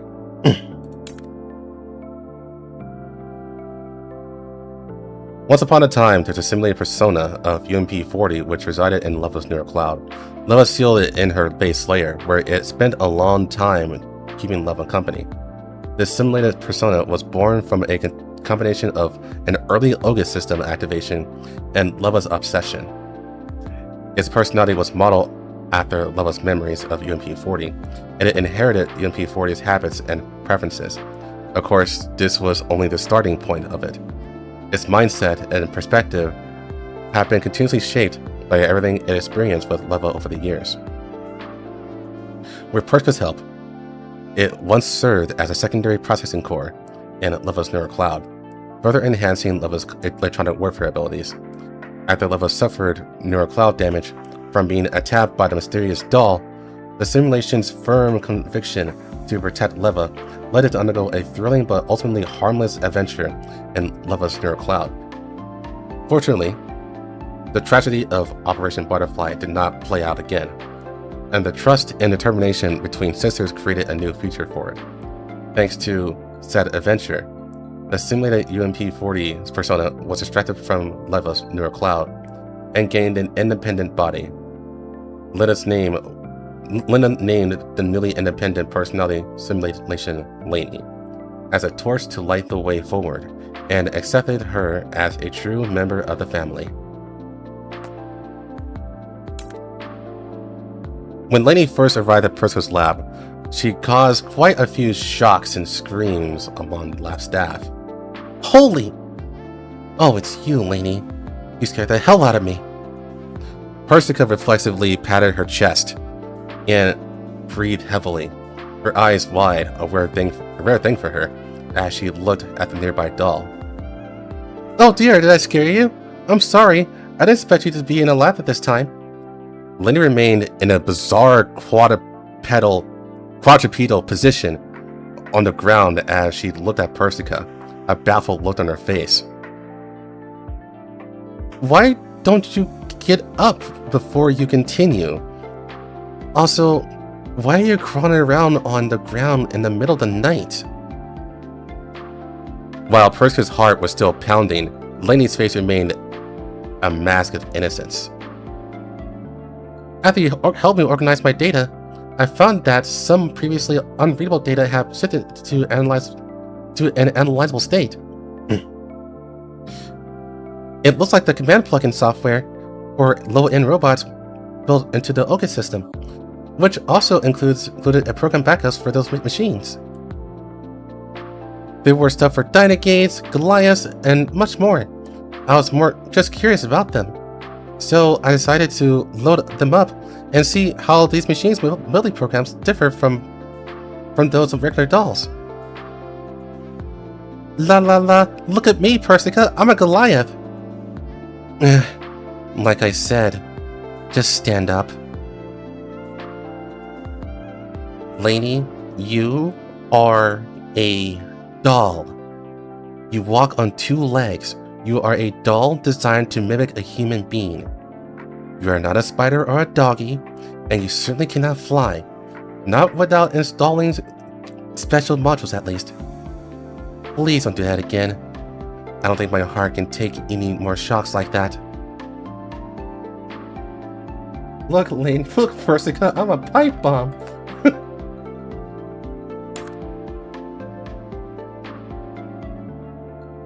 Oh, so it's because it was a Twitter post that I showed you. Because people on Twitter laughed at it.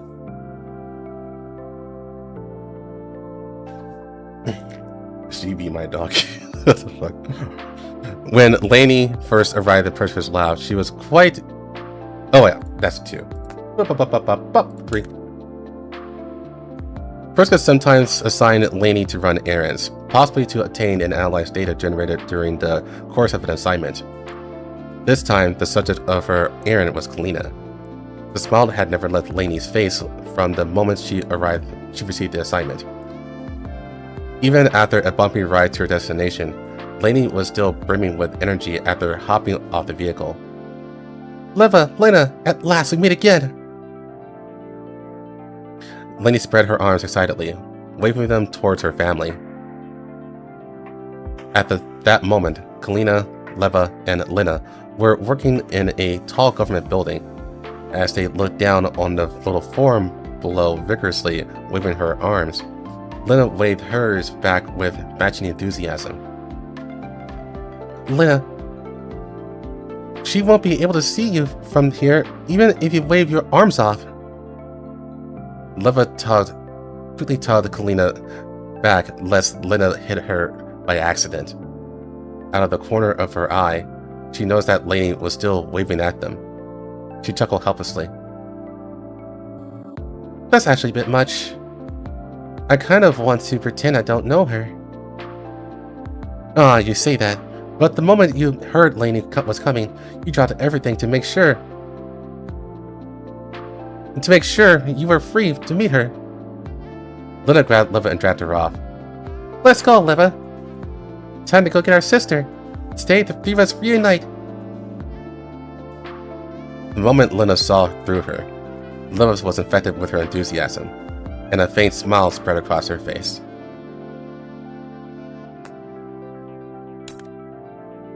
On level 2, Lainie stood in front of a somewhat illusory full-length mirror, her face a little blank. Just seconds ago, she received an order from Persica. Her new frame was ready. Persica had finished the final checks and told her that she could open her eyes. Open her eyes and see the world through her own very frame. Her very own frame. Clearly, this place was not reality. Lainie tried to contact Persica, but there was no response. It was as if this were a hallucination caused by a glitch in her neural cloud data. The only clue to breaking this illusion was this mirror. Lainie made a face, and her mirror self made the same expression, faithfully reflecting her. However, Lainie stared at the face in the mirror for a while, and the curve on his smile slowly faded. An impulse grew in her heart. She wanted to say something to this face, to this mirror. Ah, so that's how it is. We've not spoken before, UMP-40. The model for her appearance and neural cloud was the UMP-40 in Leva's heart. Naturally, she was curious about her departed original and a little regretful. Perhaps her neural cloud core had presented this situation to her because it had realized that. 40, have you seen? 45's become a really amazing doll. She can fight, she can shoot, and she can do it all at an elite level. Surely she deserves some kind of little reward for her efforts. Lainie extended a hand to her. Even though she couldn't touch the other side of the mirror, she still wanted to try and take UMP-40's hand. Despite how 45 looks, she's actually really delicate and soft-hearted deep inside. Encouraging her and cheering her on has been really tough on us. Fortunately, it looks like we've done pretty well on that front. Lainie extended her hand again. Even though she couldn't touch the other side of the mirror, she still wanted to grab the illusion's hand. I really like this world. Us. I can proudly say that I'm part of you too. So when I help keep the promise you made to 45, it counts as us both doing it together, right? Right now, I still believe that someday we'll see a peaceful world where dolls can live for themselves and take vacations without worries. When that time comes, let's go to the sea and look at the starry sky reflected on the waves. And then we'll have all kinds of B-side snacks too. We're going to wear the prettiest swimsuits on the beach, yay!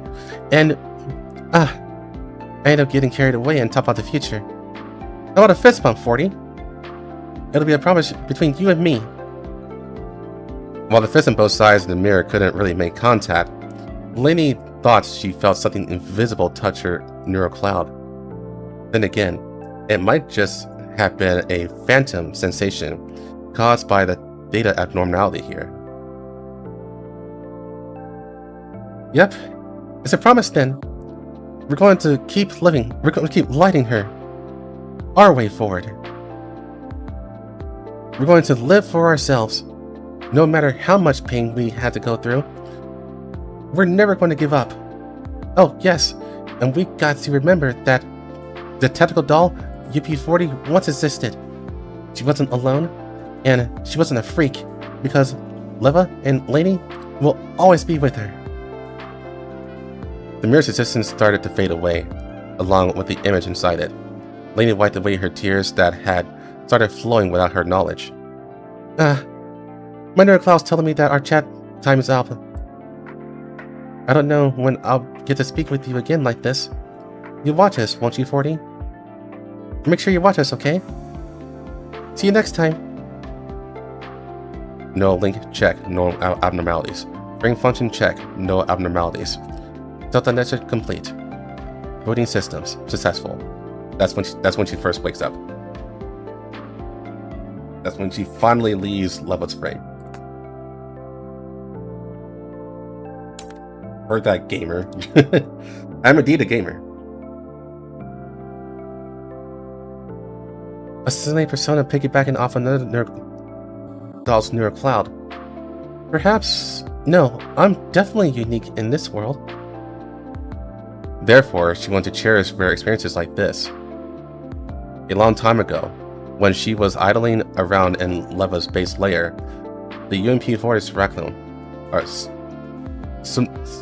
Simulacrum, would occasionally try to psych herself up by saying that she was a fortunate and special being. That said, the base layer of Leva's neural cloud was incredibly boring.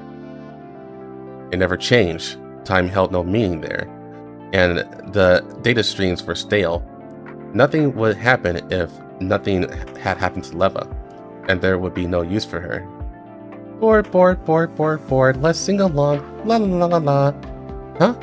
The redundant data's piling up really fast. Leva's gonna be mad, isn't she? Maybe I should stop singing. But I'm so bored! After an interminable period of time, a shining electronic door appeared before her, and a familiar form opened it.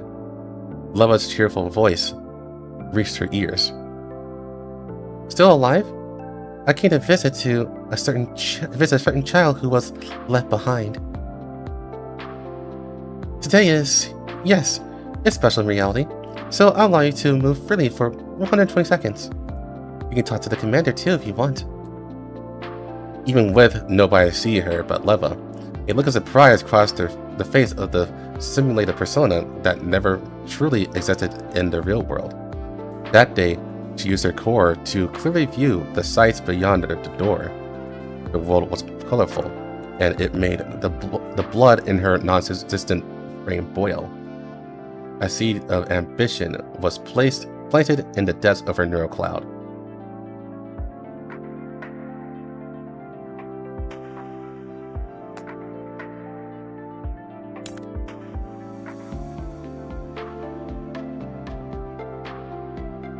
During a holiday, Lainie invited me out to go to a swimming pool at a nearby satellite city. I finished my frame check and the waterproofing checks out. While we don't have a chance to go on a beach vacation at the moment, I can still learn to swim in the meantime, but the Elmo has a beach. But the Elmo has a pool. Technically a beach too, but after changing to her swimsuit, she dragged me over for a warm-up. After stretching, it was time for us to go into the water. Commander, I'll go in first to find a way for you under the water. My neural cloud is preloaded with swimming kinematics data. You can relax and swim with me as your observer. 3, 2, 1, heave ho! I jumped into the water with Lainie. Ah, Commander, come look! Turns out I'm actually a gifted... For some reason, Lainie's head began to sink beneath the water. Huh? Why am I... Commander, help! Little bubbles popped up on the water surface. I frantically threw out the life ring from the shore to Lainie. Unfortunately, Lainie's underwater struggles only served to toss it further away. Since it was an emergency, I grabbed another life ring and swam over to Lainie myself. A moment later, we both surfaced. Lainie took a deep breath. Thank goodness, I'm saved! It's like I need to adjust my posture. I had to hand it to you, Commander. You sure reacted fast. Lainie clung to me, her dripping arms wrapped tightly around my neck and her head blocking most of my vision. Although she sounded almost the same as usual, it seemed somewhat unnatural, like she was doing her best to shift my attention. In addition, I could feel something very solid beneath my feet, and considering we were both in a swimming pool, I turned and I saw this pool sign beneath Lainie's back, which read 1.5 meters depth. Lainie, you found it in the end, Commander. I sighed. When did you find out the water is only 1.5 meters deep? Lainie buries her face in her hands, exposing only the beet red tips of her ears. I realized I couldn't touch the bottom while I was struggling, but then you were already here and I couldn't tell you in time. Commander, I know you must be laughing at me. The way your chest is heaving, it makes it really obvious. I know sinking under the water and calling it for help in the shallow end was just too— Oh, stop! Quit laughing already! Commander, let's make a promise. Please keep what happened. Please keep what happened just a secret now, okay?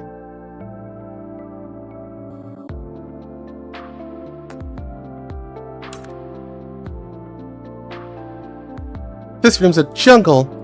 You go through the gauntlet of traps here and enter the volcano mouth. And then there's a frozen lake, followed by a cavern. Lainie tugged at my hand as she eagerly introduced the real-life obstacle course that she designed.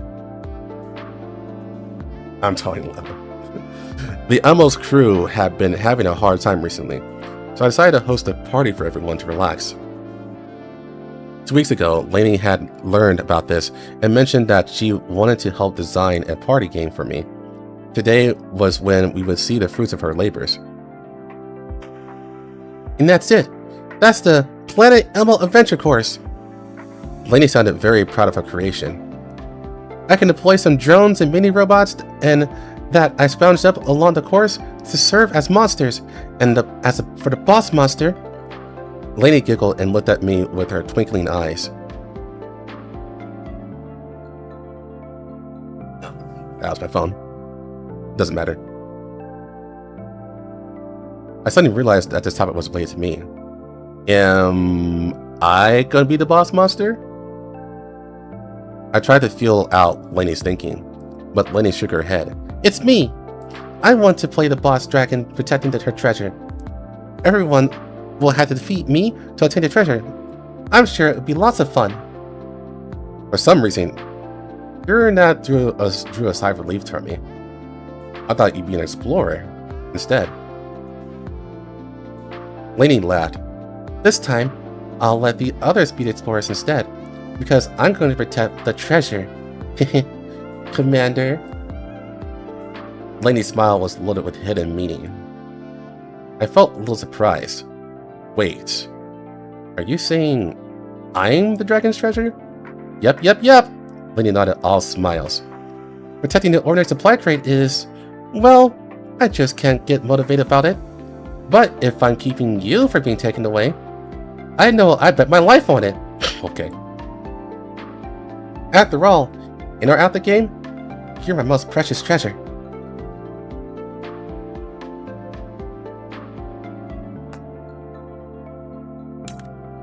The game got real. On a certain day, Lainie came to my dorm room to visit me. Commander, we're having some great weather today. If you're free, would you like to go out for a walk with me? A walk sounded splendid. The number of decisions I had needed to make had been growing recently, and it had combined with the growing amount of overtime I had to do recently to form a strange pressure that weighed down on me. Lainie's smile was as bright as ever, but I could see concern and worry hidden beneath it. I knew she had realized my condition, and that was why I said yes to her request. Lainie had picked up on the route. She wasn't lost and clueless like she had been when she first came to Nielmo, Now, when she invited me out, she was prepared. I followed Lainie on a long, slow walk.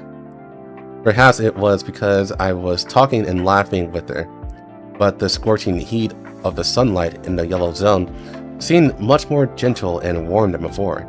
The yellow zone scenery, Lainie pointed out, seemed strangely marvelous, and just a few hours of walking, I felt my mood improve considerably. As night approached, Lainie tucked her hands behind her back and smiled at me. "Commander, open your eyes." After closing my eyes, I heard some rustling from her, and then I heard something whistle quietly as it soared into the sky. "Commander, open your eyes and wake up now." I opened my eyes as Lainie cheered, just in time to see a signal flare burst in the sky behind her and light up her face. But her eyes were brighter than any of the pyrotechnics. "You seem really stressed recently, so I was planning to try and comfort you with fireworks, but I couldn't find any after searching all day. Fortunately, signal flares are everywhere, and they're as bright as fireworks." "Commander, my name means lighting the way. Lenna wanted me to light my path forward, but I want to be the signal flare along your path too. To bring you a bit of light, even if it's only in the moment when I rise into the heavens." Lainie looked up at the sky. The flare's trail hadn't faded yet, and she stared at it curiously for a while. "Yep, signal flares are sure great. Are you feeling better, Commander? If not, I still have 2 more flares here."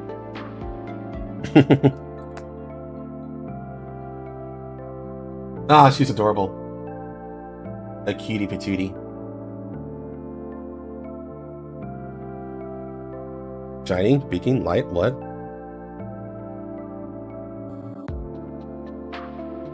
So yeah, we got all 3 done, and actually within 4 hours.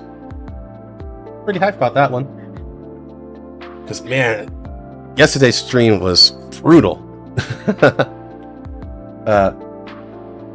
Yeah, I'm really happy we went through this. This was fun. Getting all 3 done was really good. I think this was worth it. What you think was your favorite? I'm gonna have to think about that. Because I liked all 3. Lenna was extra clingy. I'd say she's even clingier than Lainie. And Lainie was pretty clingy too. But Leva was shockingly clingy.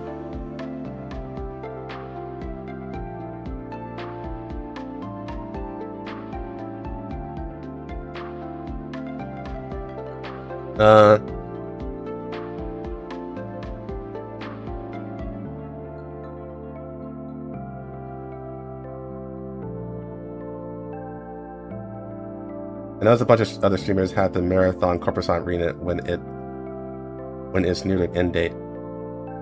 Why are streamers waiting until like the end to read Corposant? The only reason why I don't break it up in more parts is because I know other streamers, not streamers, but other people watches my streams through VODs. And so I don't want to break up like multiple parts. I want to get it all done in like at most 2 portions. Which is why I don't also talk and chat a lot, or speak in chat a lot while I'm doing the read-throughs. Because I want it to remain enjoyable for the people who are just watching the VODs.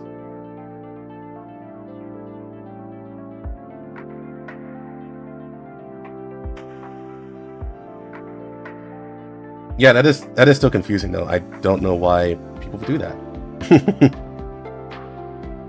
Just wait till the end, trying to rush through everything. It's really weird.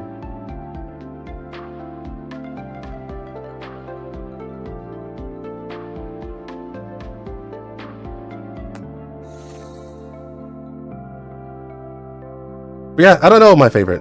I can't say. I like all 3.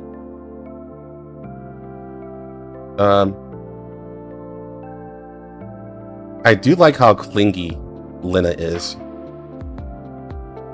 It's actually super adorable. But her story was also very basic, probably because it was an early dorm.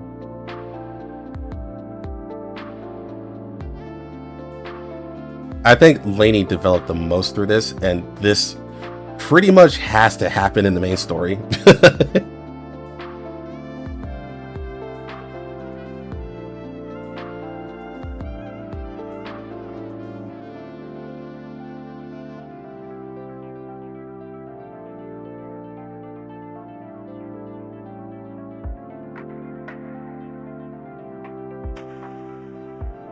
To be the husband to the family. Literally everyone wants that.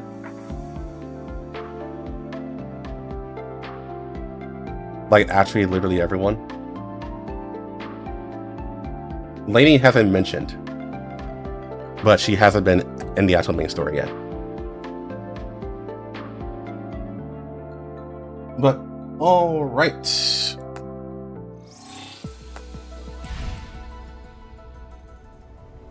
Yeah, I can't rank them right now. Sorry. I'll have to think about it.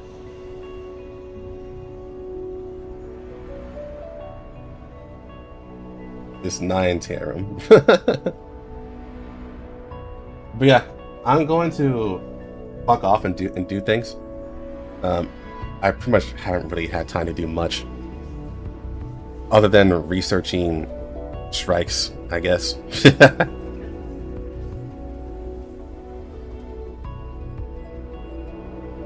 Actually true, my burger just got here actually, so I'm going to eat too.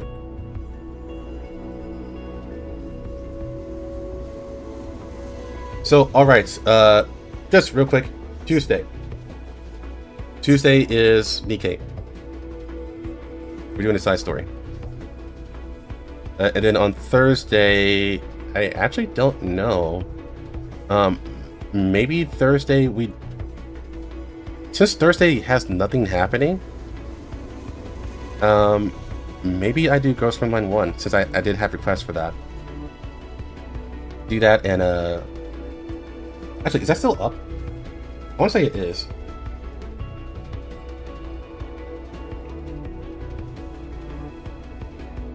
Cartesian Theater? Because that's still heavily important.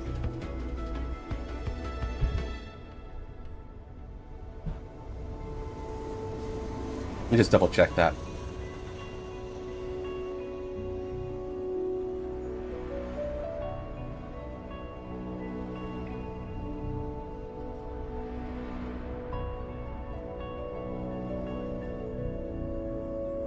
Yeah, it's still up. It should be up until the 27th? Yeah, basically, yeah, plenty of time. Yeah. I said on Thursday we can do Cartesian Theater.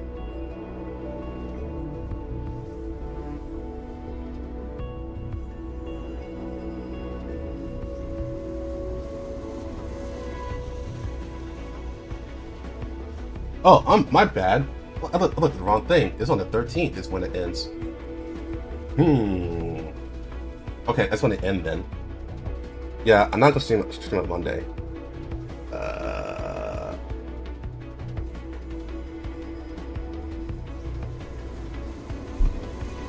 Then I would suppose I would have to do Project NeuroCloud on Thursday.